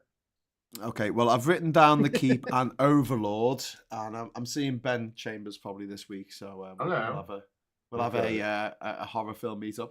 Hello, Tam. How you doing? We have a wild Tam has appeared. Where? In Cozy's, Cozy's shot there. Hi. Hi. Hello, Tam. Can you hear us? Or can only Cozy hear us? Hey. Can you hear them? No. Why can you not hear them? It's not loud enough for you. You do know Tam's deaf, right? Yeah. No. Yeah. So he's lost his hearing. You. Do we not have subtitles? I thought I set it so subtitles should come up. Yeah, but it's not going to come up live. Right, so do I quickly type in? On the like 10 seconds late. Quickly type in Tam is a twat. Put that into. Can we have captions? Not on Zoom, but if you watch it on YouTube, you can turn the captions on, but they will be 10 seconds late. If you watch it on YouTube, you can get the captions. Oh, wonderful. Yes. Well, Graham, you wanted to ask Tam about the SNP. What's the question? Oh, it was just about what happened last week, and if he feels like the SNP were just having a bit of a playing a bit of politics. What happened last week? I've been right out of touch with all the media and all the news because it just bores me. Fair enough. I mean, let's not forget the Westminster SNP is trying to do itself out of a job. So yeah, I know. But and Tam does represent everyone in Scotland now.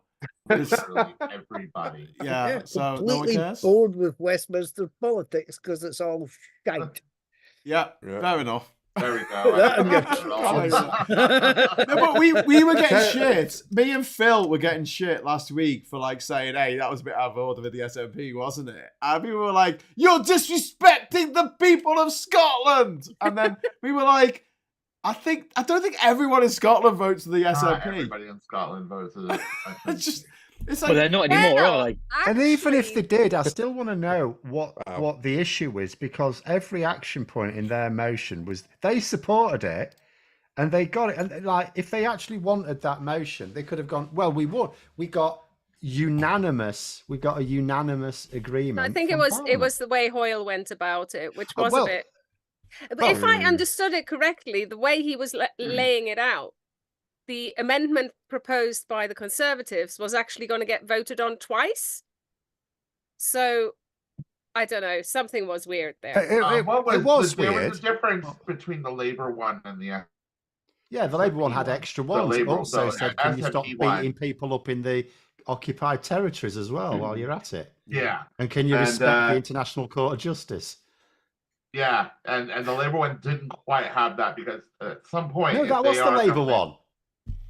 No, that was the Labour one. The SNP didn't mention it. The SNP one wanted... I think they wanted it to be called a genocide. No, they didn't put the word genocide in genocide. They used the words collective punishment. They used the words collective punishment, and the only reason they put that in, that wasn't an action point. That was just that was something. 2 words they put in because they knew that the Labour front bench could not have that. Right. Sorry, I got it confused. Yeah, because that's what undermining the criminal court. As Billy says, they failed to split Labour, and they spat the dummy out of the pram. And I felt like after that, instead of just going, okay, fair enough, we didn't win that one, they should have taken it. I don't understand why they didn't take it as a win. Like, yeah, okay, it's not the outcome they wanted, but at the end of the day, like, I mean, who knows what would have happened if Hoyle hadn't have decided to approve that motion? Would they have just given... I would have just given Labour MPs a free vote and just said, look, I would have made it clear in the debate, well, look, this is our position and we'd love to support it. If you'd have just done this, we'd love to support it, absolutely, 100%. But unfortunately, you wouldn't work with us. So, we'll give a free vote because it's broadly in line with what we would say and leave it at that. Yeah. Mm-hmm. So what happened in the end? Was there was a vote? Yes, there was a vote. But I don't know what the result was. No, because it was unanimously agreed. So there was no need for a vote. No one objected. 0 MPs objected to Labour's motion. Therefore, it was unanimously passed. Stood up later on and said that they did say no, and it was very clear that they said no, but it had already gone through. It was nodded through, wasn't it? I mean, both were. So. This is the thing, nobody reported on the fact that actually we've had the whole parliament saying that Israel needs to stop its genocide. Yeah, but it's collective punishment. Well, not even that. The issue is some of these terms have they're legal terms. It's like they are. You can't have an MP standing up say, like, let's say that someone is accused of murder and there's a police investigation, right? Yep. And they haven't been charged or anything like that. And, court case. If an MP stands up and says this person is guilty of murder, you go, well, you can't say that. You're undermining the police investigation and the court that eventually may hear the prosecution. So it's the same thing here. We can look at the situation and go, yeah, I mean, it's completely off the scale. Israel and the Israeli government and the IDF are, I cannot even describe what is going on. And but it is, he's talking about legal terms. So either don't use the legal terms or just mention the action points because we can't stop it anyway. Why don't you just say what you want us to do? Yeah. If you want us to call for a ceasefire, well, you got that. Yeah, it's always the same thing. You want a ceasefire, then what? I thought that too, because we made this big whole deal, then all right, the government now are saying, yeah, we want a ceasefire. What happens now? Netanyahu the next day said, yeah, we're still going to do it. It doesn't really matter. We're still going to press ahead. And it's coming exactly from the same people on the left who always go, oh, there should be a ceasefire in Ukraine. But it's like, okay, you want a ceasefire in Ukraine, then what? Yeah. They specifically mean that Ukrainians lay down their arms, not Russia. Well, yeah, this is the thing. If Russia stops fighting, the Russian troops go back to Russia. Mm. If Ukraine stops fighting, that's the end of Ukraine. Yeah, Russia wins. Yeah, this is why we should not conflate the two, because the two are completely separate and completely unique in their dynamic. I agree with that. With Russia, they're stepping into someone else's place. Yeah. With well, there's a bit of that. Israel, it's like you're just like I'm taking your garden. Do you know what I mean? Like the garden's in my house. Well, they are also, just literally bombing the shit out of civilians. Yeah. Initially, you need to leave Gaza. Well, or you need to leave Gaza. You go, and then they bomb the route and bomb the refugee camps. And, so it is unconscionable.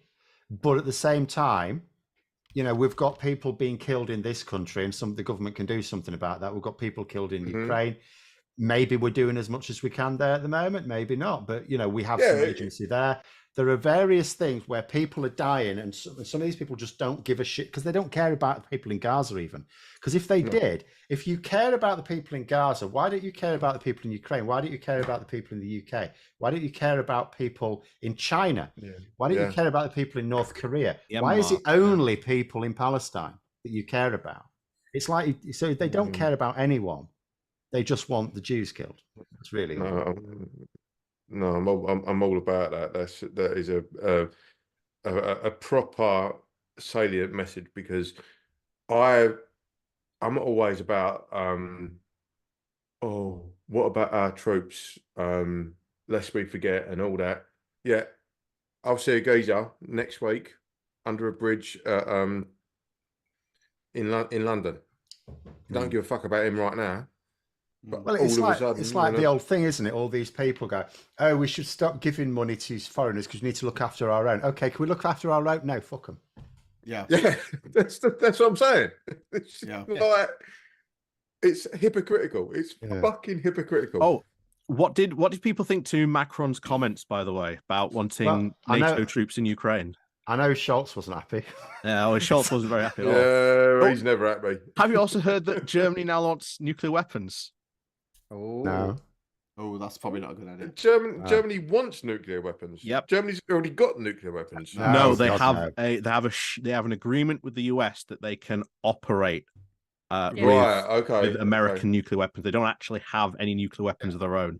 But they've now actually said that they want their own nuclear weapons, and this is obviously very much in response to Trump and all that. You say response to Trump. At the moment. Why on earth, in a situation where it's a conventional war, why wouldn't you spend the money on conventional arms? Mm-hmm. You're not going to use nuclear weapons. We don't want anyone to use nuclear weapons. Exactly. Yeah. Ours don't work. Well, yeah. Unfortunately, we revealed that to the world. Put it this way: we've been spending 50 billion in a defense, and Russia's spent I don't know how many, and we've seen how badly their equipment has been throughout the Ukraine war. What level is there? Now you've got to remember here that Russia's defense budget has different kinds of budget lines. You've got to include in those budget lines, the oligarchs, the mansion budget, nice yachts, of gold-plated toilets. These things don't come cheap, So if you're West London football teams, Well, we saw that at the beginning of the war. There was that 40-mile queue, and it broke down because all the tires they bought. A lot of the people have been ripping off the Russian and nothing had been maintained since the 80s. So none of their equipment was working. Well, I mean, a lot of it with the tires, it's because they just left it there. They hadn't moved them around. So there was no rotation of the tire. They just left it there. So then as soon as they tried to use them, it's like, oh, they're knackered. Yeah. So here's another question. Sorry, apparently the majority of the Russian nukes sitting in its silos isn't going to go anywhere, even if they try to launch, because they're halfway up. The silos are halfway up, filled with water, and they're basically going to go because there's nothing in them. They've been siphoning off fuel and God knows what. Here's an interesting question for you. I'm not sure I want to test that. No. Well, that's America's argument. That's America's argument. But I think if America did pull out, certain countries like Poland, for example, are well up for testing it out. Oh, Poland is ready to go. They are like Article 5, Article 5, Article 5 constantly. They are becoming like the Texas of Europe. It is scary how tooled up they are. Poland are fucking tooled up and ready to go. They want to fuck something up. Since Tusk, since Tusk came into power. Yeah. Oh yeah, I think they're still ready for it. Poland's whole thing for Poland's history, and Poland's right in the fire. If Putin does want to if he does win in Ukraine, he fancies more, because of course he'll fancy more. Well, Poland's Moldova right in the firing is next. line. Oh yeah, I mean, but Poland needs to deal with this anyway. And with Poland's history, Poland's basically always just been in the middle of Europe, getting invaded by everyone at any given Sunday.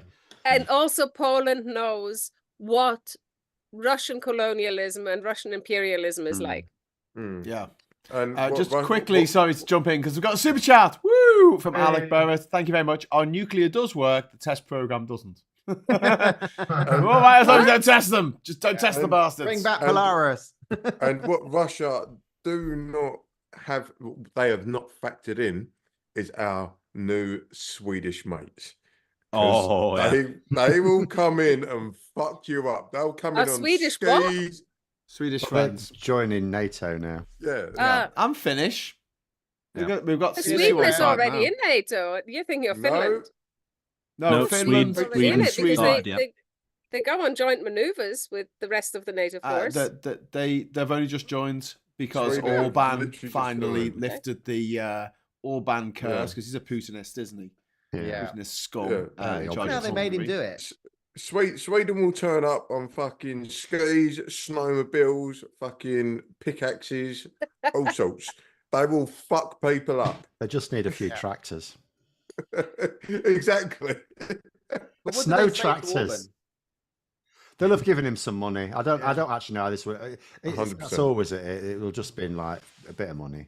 Yeah. Well, from what I've seen in the Parliament, that's actually been a big turning point. There's been a big movement in Hungary to say, well, actually, we're not really happy what's going on in Ukraine, and we're not really happy that you're stopping these countries from entering. So he's become under a lot of political pressure to. I suppose it doesn't surprise me. I mean, does Hungary? I know it's sort of, some of these countries in the east of Europe are like us. They wanted to be in the EU for economic benefits, not all totally sold on the political alignment. But Hungary doesn't really want to become Belarus, does it? No. At the end of the day, well, I think a big part of it has been him losing his friends in Poland, losing the Peace and Justice Party, because they always used to protect each other. Yeah. And now he hasn't got his friend in Poland. He's been trying to get Austria on his side. He's been trying to rekindle Austria-Hungary from happening, but that hasn't happened. Austria hasn't backed him either, so he's very, very isolated at the moment. Orban, politically, not of Europe. Jump in and say, first of all, peace and justice. It's the piss party, mate, not the peace and justice party. And secondly, thank you very much to Alec Barrett. Thank you very much again. The safety, the missiles have safety shutoffs. Test trips it. So basically, yeah. If you want the nuclear arsenal to work properly, we just can't test it. But I want to go back to obviously Macron's comments, because at the start of the Ukraine war, there was a big ask from Ukraine to have no-fly zone from NATO, and NATO said, no, we're not going to do that. However, there's someone I watch on YouTube quite a bit called Dylan Burns. He's actually gone out to Ukraine and done a lot of war reporting for Ukraine. And one of the things he said might be good to happen on this is if we were to say a big red line to Putin to say, okay, well, there is going to be deployment of NATO troops, but it is only going to be to the east of the Dnipro River. So we're going to say, you are not going to be allowed to take all Ukraine. This is where NATO troops are going to be. And not only would this free up Ukrainian troops along the Belarus border, because there's still a ton watching that border just in case. Because that's where they came through at the start of the war. But it would also free up the Transnistria border as well, and it would free up all the checkpoints that they've got along the country. So this would free up a lot of manpower for Ukraine to send to the front. I'm still not 100% sure I'd be in favor of that, but it is an idea. And I think Macron, started something, about really getting the West to sort of say, well, what are our red lines, and if Putin goes beyond them, are we going to respond to them? Because we've crossed many of Putin's red lines, and he ain't launched the nukes. Exactly. Hugely.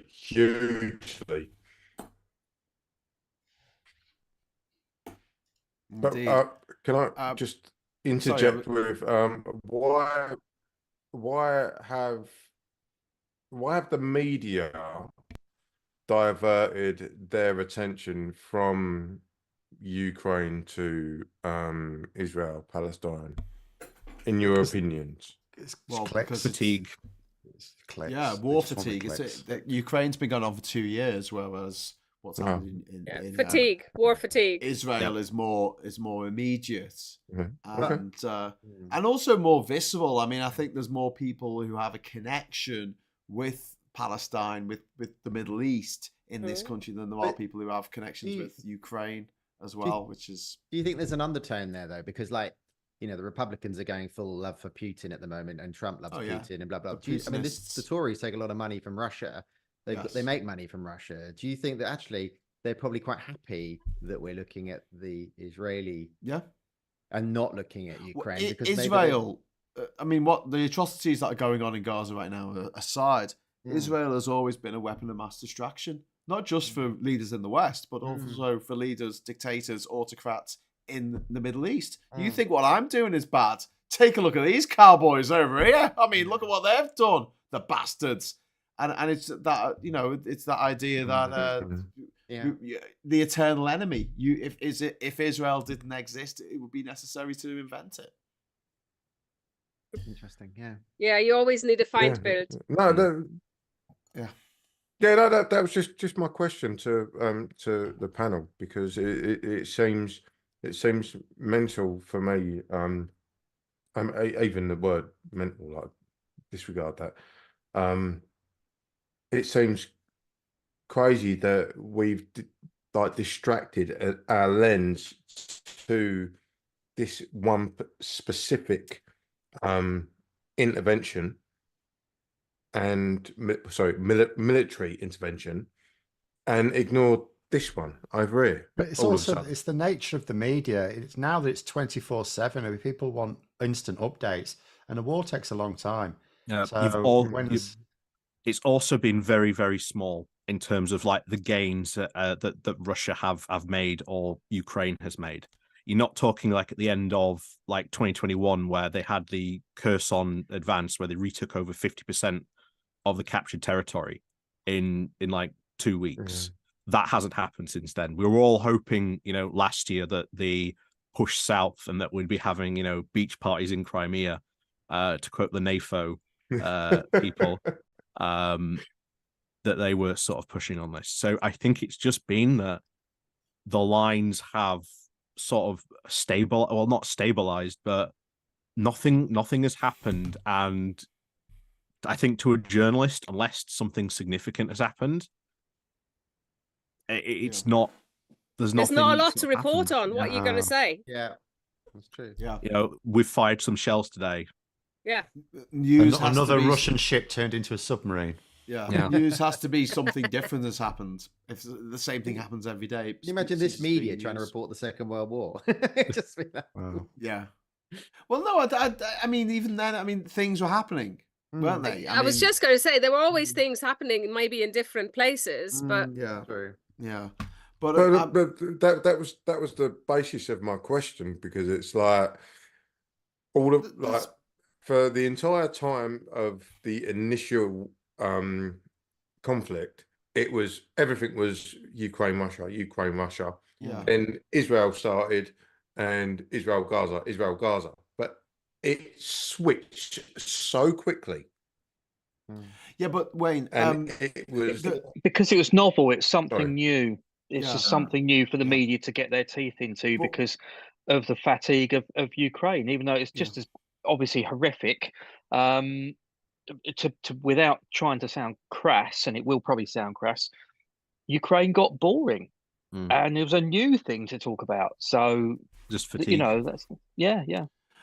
We're gonna have to wind up soon because we're coming up to 11 o'clock. A couple of things that I'm gonna ask each of you. What was your story of the week? What story that interested you, or you thought was funny, or you thought was worth mentioning? I'm gonna start off because I just want to mention Christopher Chope, who is just the worst. He is like the champion of the nonsense. This is the guy who blocked a debate into a legal offence of upskirting. He was the one MP who complained about that. And this week he's outdone himself. Not only has he tried to block a cat abduction offence, they wanted to make it an offence to abduct someone's cat. And he... You mean catnapping is illegal? Catnapping, yeah. They want to make it illegal to steal someone else's cat, which is fair enough. It's someone else's cat. You shouldn't be able to steal it. It's the stuff. But the one that really got me was basically yesterday. Was it yesterday or the day before?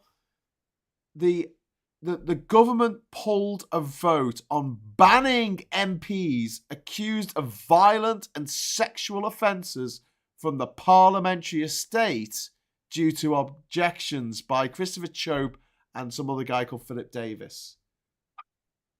Oh my God. Like, the Tories are just the pedos party. They're the sex offenders party. If you're a sex offender, why would you vote for any other party except for the party that, make sure that you can still become a politician, that you can still, upscare women, you can abduct people's cats. Phil's just dropped his pencil. Disgusting. No, anyway, that was my story. Anyone else got a story this week? Anyone else got a story? Mine's just on polling. It's Reform UK. I mean, they were talking about the new YouGov poll out today, has them on 14 points. Now, I keep saying YouGov are really good. They're one of the absolute best ones, but all the online pollsters seem to be inflating Reform UK's share of the vote. And the results they've had in the last few by-elections have been better than they were last year, but they're still way off what they should be if the voting intention polls were right on that, which is why it does flatter Labour, because when you put it into an MRP poll, it says Labour are going to win this many seats. They're probably not, because they're inflating Reform UK's share of the vote. But Richard Tice going, oh, we're just 6 points behind the Tories now, we're coming for them. And it's like, you came 6th in the by-election where Labour didn't have a proper candidate, the Greens didn't have a proper candidate, the Conservatives went on holiday, and the Lib Dems were going, what, there's a by-election? And they came 6th. And, and you think, and this is, it just highlights the fact that there is something fundamentally wrong with the polling. Ipsos, I think, are probably the ones to look at. They have different methods. I think theirs seem to be more spot on when you look at the actual by-election results we're getting. But that's the story for me. They've got Reform UK, and it probably is working on Tory MPs. They're probably shit scared of this, and it's like, but they're not doing it at the ballot box. Yeah. Good, but I mean, they are going to take some votes from the Tories, which means yes. That, oh yeah. Good, fine, whatever. But the Tories should not be as scared of them as they are. In fact, the Tories have created them. They created the monster by talking. Reform UK were nowhere a couple of years ago. They were like UKIP. They were scratching around, like they couldn't find a culture war. They weren't going to go down the COVID vaccine rabbit hole. They weren't interested in that. They were really struggling to find something to talk about. And then the Tories started talking about small boats. They went, oh, brilliant. And then they made it newsworthy. They've basically created Reform UK. Do you know what, though? It was Farage, wasn't it? Farage went out off the coast of Kent with his binoculars, and he was the one saying, oh, people coming in boats, people coming in boats. But he didn't make it newsworthy. He can't make it newsworthy. It's like that banking thing. That banking thing would have gone nowhere if Rishi Sunak didn't go, oh, yes, he's outrageous, this.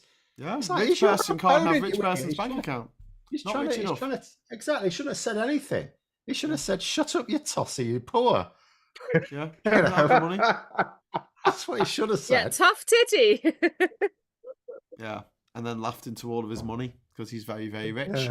Yeah. Rachel, have you got a news story of the week that you'd like to I just think that highlight? the announcement the Supreme Court's going to hear, the Trump immunity, the lower court had already written a ironclad, you do not get immunity as president. You cannot order SEAL 6 whatever to kill your political rivals, and it was ironclad, and it was 50-50 if the Supreme Court were going to hear it, and they are, but they're delaying when they hear it, and then they're going to take a bit of time, and all they're doing is delaying the cases so that Trump's case might fall after the election, and then he can the only good news, so I did see a pundit today exonerate himself.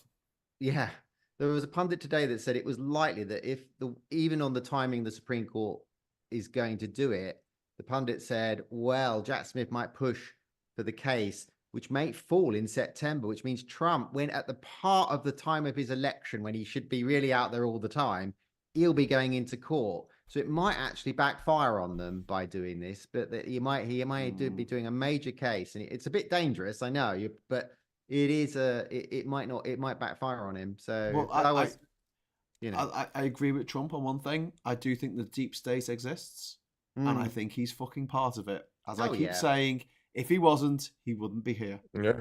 But he is broke, and that is funny because he went in and tried to negotiate his £450 million bill that's coming up, and he said, "I'll give you 100," and they went, "Nope, we want 450. Bye." Well, I need to repeal. That's fine, but you need to put 450 on a bond. And he's beginning. They'll be flog. I mean, I'm hoping they'll be starting to flog off some of his stuff. His 757's only worth 8 million, so he's in trouble. Good. Yeah. I hope he goes. So a court case coming up as well this month, I think, on the felony charges. So yes, this is about the porn star payoff. Yeah, because it's looking like he'll probably cases are ongoing against Trump right now at any given time. Yeah. The hero of the Christian South of America, the guy who really represents Jesus on earth. Jeebus! Say me Jeebus! Yeah. He cheated on his pregnant wife with a porn star and then tried to pay her off to keep her quiet during an election. I love that clip where they say to Trump, "What's your favorite part of the Bible? What's your favorite reading? Have you got a reading?" I like all of them. Are you Old or New Testament? I like them both equally. It's like, oh, my God's sake. Jesus, look what he's saying. He tried all that stuff. He went and spoke, I think it was this week or last week at some Christian fundamental conference of some description. He kept trying to talk about the Bible, and it was really sad. It was really hard to watch. He couldn't get out of there quick enough, could he? No, he couldn't get off the stage quick enough. No, he did not last long up there. And then it was like, yeah, all right, thank you guys. All right, there we go, bye. Just ran off. The thing is, if you claim you're a theologian, at least read the fucking book. Yeah, no, he's not. He just says it to try to, hook in the. Lots of people who claim to be Christians have not read the Bible, which freaks me out. I think, if you're a huge fan of Harry Potter, and then you tell me that you haven't read the books, and then you tell me that you haven't seen all the films either, and all that you've seen or heard is just select readings of one sentence at a time, told to you by a complete stranger, usually in a dress, I'll be like, could you just read it? I mean, then we can have a debate about it, maybe. Just read it. Anyway, Scott, what's your story of the week? I'm not going to lie, I don't really have one this week. Fuck you then. Bye. Next one. No, I'm joking. Go. Continue. There's nothing to continue. You met me. You met me in real life. That was your story of the week. I met Graham in real life. Graham is so much hotter in real life than he is on the computer. You were too busy calling me in the middle of my job interview, Wayne. You were in Essex, being an Essex boy. I was in London. Listen. It was about me, Wayne, right now, okay? I got to meet Graham. Graham is actually, I'm not gonna lie to you guys, Graham is far more hyperactive on the street. At one point, he was stood literally next to Eros on Piccadilly Circus, and he goes, because I gotta get on a train in an hour because London's falling. As loud as you like. I'm like, oh my God, we're gonna. I did shout London's full of. Let's go to the coffee shop. Okay, come on. I did shout London is full of C units in the middle of Piccadilly Circus. He screamed it really loud. I was like, I'm not wrong though. I'm not wrong. No, of course not. But the people there aren't going to think that you were arguing.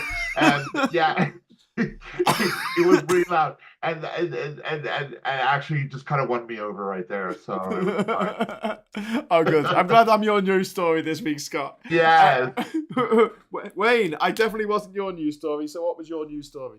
No, it's got to be 30p and the absolute clusterfuck that was all of the Tories stepping on their own dicks. I think that's possible, mate. They're far too little.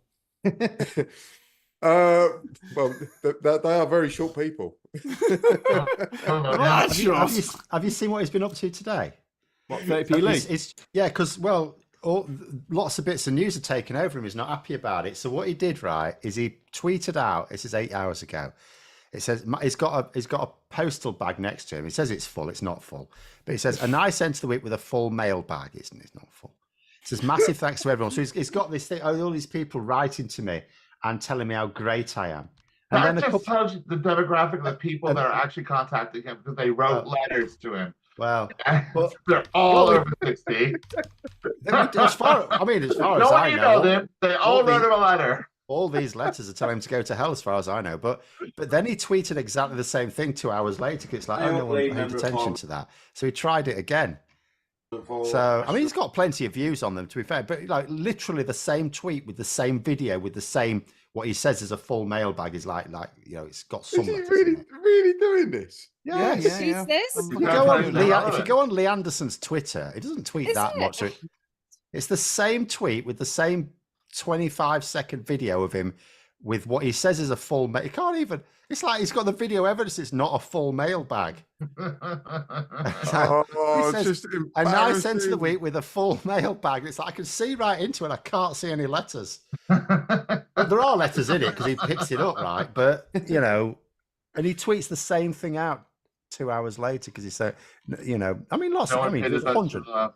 Loads of people looked at it, but not enough liked it, obviously. 131 views, 3.7 thousand likes. And then 36,000 views and 1.1k likes. He's going, that's not enough. It's just embarrassing. It's just embarrassing. But as I say, if next week, it'd be absolutely hilarious because the Tories want their budget to kickstart their election. It'd be absolutely hilarious if Lee Anderson goes, if he's decided to join Reform UK, let's say. Although, quite frankly, Ashfield, they're not going to do anything in Ashfield. But if he does, if he crosses the floor next, because he was on the government, he should already be on the opposition benches, but he wasn't. Last week in PMQs, he sat with the Conservatives. No one batted an eyelid. So it'd be quite hilarious if this Wednesday, just as Rishi, he sat there with Jonathan Gullis, like comparing the grazers on their knuckles, and as soon as Rishi Sunak comes into the chamber, Texas City, just walks across the floor. And if everyone goes, what are you doing? Oh, I've joined Reform UK. Didn't I mention it? Because that'll attract some headlines. That'll sort of take some of the attention away from the budget. But this is what I'm saying. Like, does anyone want to see the picture of him with his bag? You won't be able to see this unless you're watching it on the YouTube. But I've got a picture of him here with his full bag, and it's half full. It looks like he's put a box in the bottom of it. When was the last now? There's Graham, when was the last time you said, do you want to see his full bag? Do you want to see his full bag? Online. Last night, actually, funnily enough. Just after watching June 2, the Midnight Shower.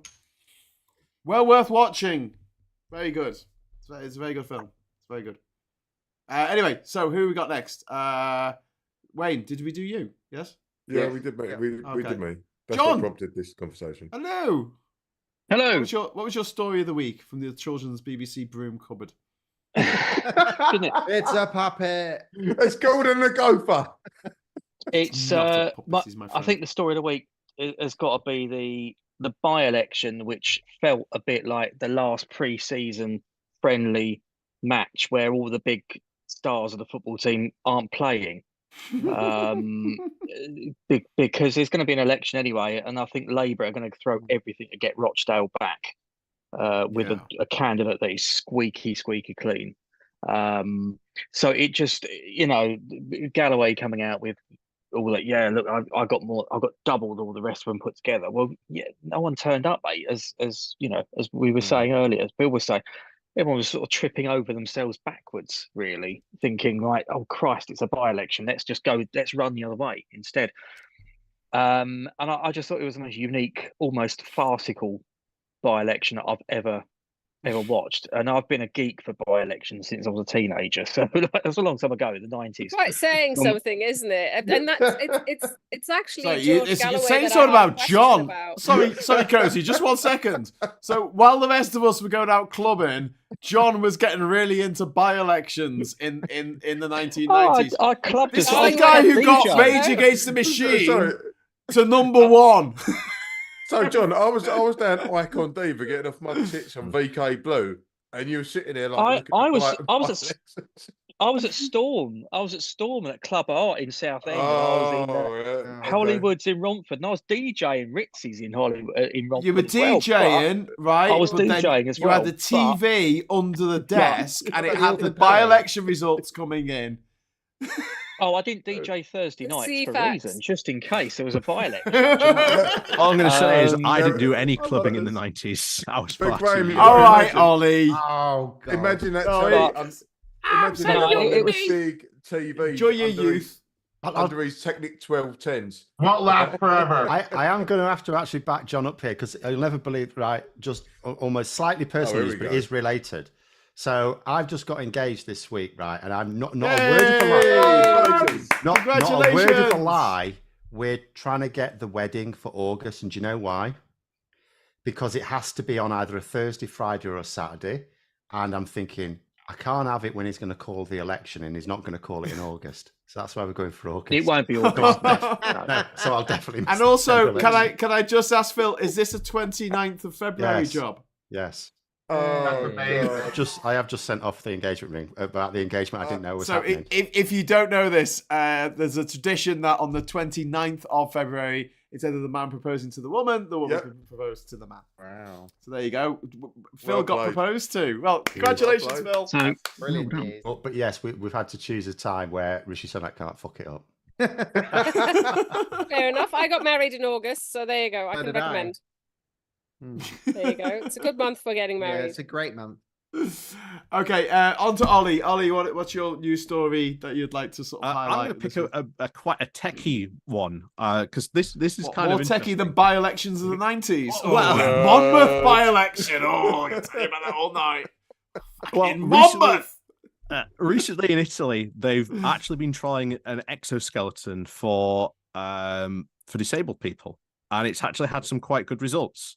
So that's kind of promising, and that's kind of really cool that type of research is going on in Italy, and that it's had some really good positive results. Does it look like the power loader from Aliens? No, it's sort of like almost like a belt with like a sort of an outside structure sort of down the trousers to the feet. Wow. No, that is kind of interesting when you see stuff happening like this, and it does go to show there is progress happening in these areas.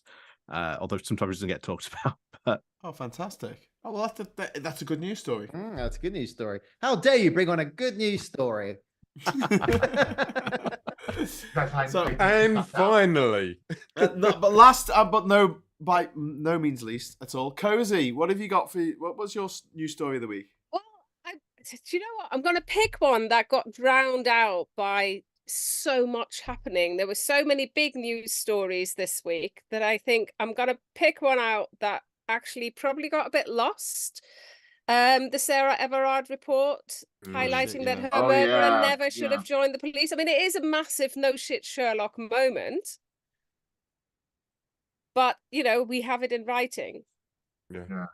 Is this actually going to change anything? Affect any change in the Met Police? Maybe, dare we hope? Dare we suggest it even? And actually, Phil's big news story is the one I had a question about. Can somebody please put the dots close enough together for me so I can see how a Scottish militant socialist, I mean, I can see the solidarity with Palestinians and all that, but how does he become enough of a champion of Palestine to win an election on the back of it? It's not really. It's populism. He is just the but he's mobilised the Muslim vote. Well, no. You don't think so? Well, I'm not saying that. What I mean is the number of votes he got. There's not. People have exaggerated even what the Muslim population in Rochdale is. He must have had an awful lot of non-puzzlers. In fact, there's someone tweeted tonight. Someone's tweeted tonight 2 different campaign letters he sent out according to the address. One of them targeting like Muslim areas, Asian areas about Palestine. Another one to completely different areas about grooming gangs. So he's like playing all sides. He's classic very clever grifter. about playing all the sides. He's not a fool. Okay. Classic grifter. Yeah. It was an unusual. I got a friend calling me. I have to go. Okay, Scott. Well, we're all going to go in a minute, but you go get your phone call. We'll see you later. Thank you so much. Thank you very much. Legends. Scott, my t-shirts win. See you in a bit. See you later, bro. Bye-bye. I tried to do that then and I didn't quite do it right. Anyway, my hands aren't working. Probably had too much to drink. Right. Thank you very much, everyone, for joining us tonight on the Labour Social. I think I'm absolutely knackered. I was up really late prepping for my interview on Tuesday night, and then Wednesday night I got back to Durham. And then on Thursday night I've just watched Dune until bloody 4 o'clock in the morning or something ridiculous. So yeah, I'm literally half asleep. This is me half asleep. You don't want to see me when I'm fully awake, because that's what Scott got when I was in London. Well, we'll let Grandad go to bed now. Yeah, but you've got to tell us how the interview went. You young people have no stamina. It went all right, to be honest with you. It's just, I don't know. I've not done an interview for 23 years. I've done pitches, where I've sat down and pitched an idea or a TV show or whatever, or a short film script, but not one where I've sort of had to.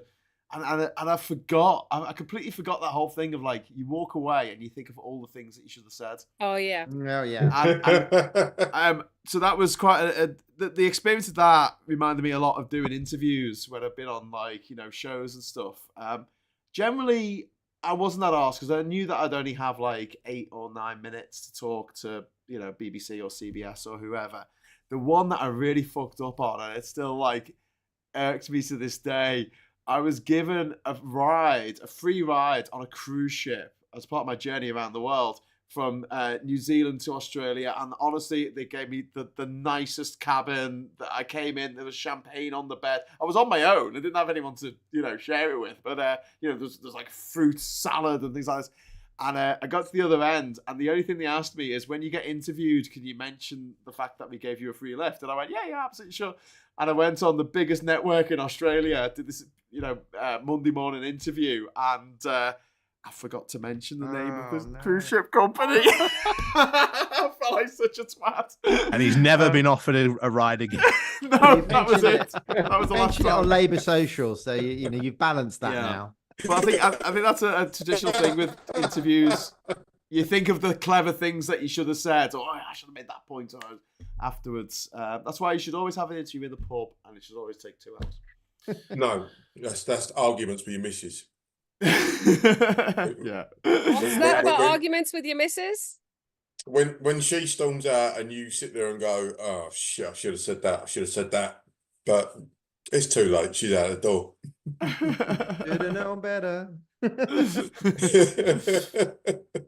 Yeah, should have done, could have done, whatever. But yeah, it's just one of those things. I thought I'd find out today, but I haven't found out. So I'll just have to keep on refreshing my emails for another couple of days. Anyway, so thank you so much for joining us, Phil and Rachel and Wayne and John and Ollie and Cozy and everyone in the chat. Thank you very much. Give us a like on the way out. Thank you so much for watching. Thanks for all the super chats. Really, really appreciate it. And until next time, I'll say goodbye from me. Goodbye from everyone else. Wave, everyone wave. Yeah. And until next time, I'll say hello, good evening, welcome, and goodbye.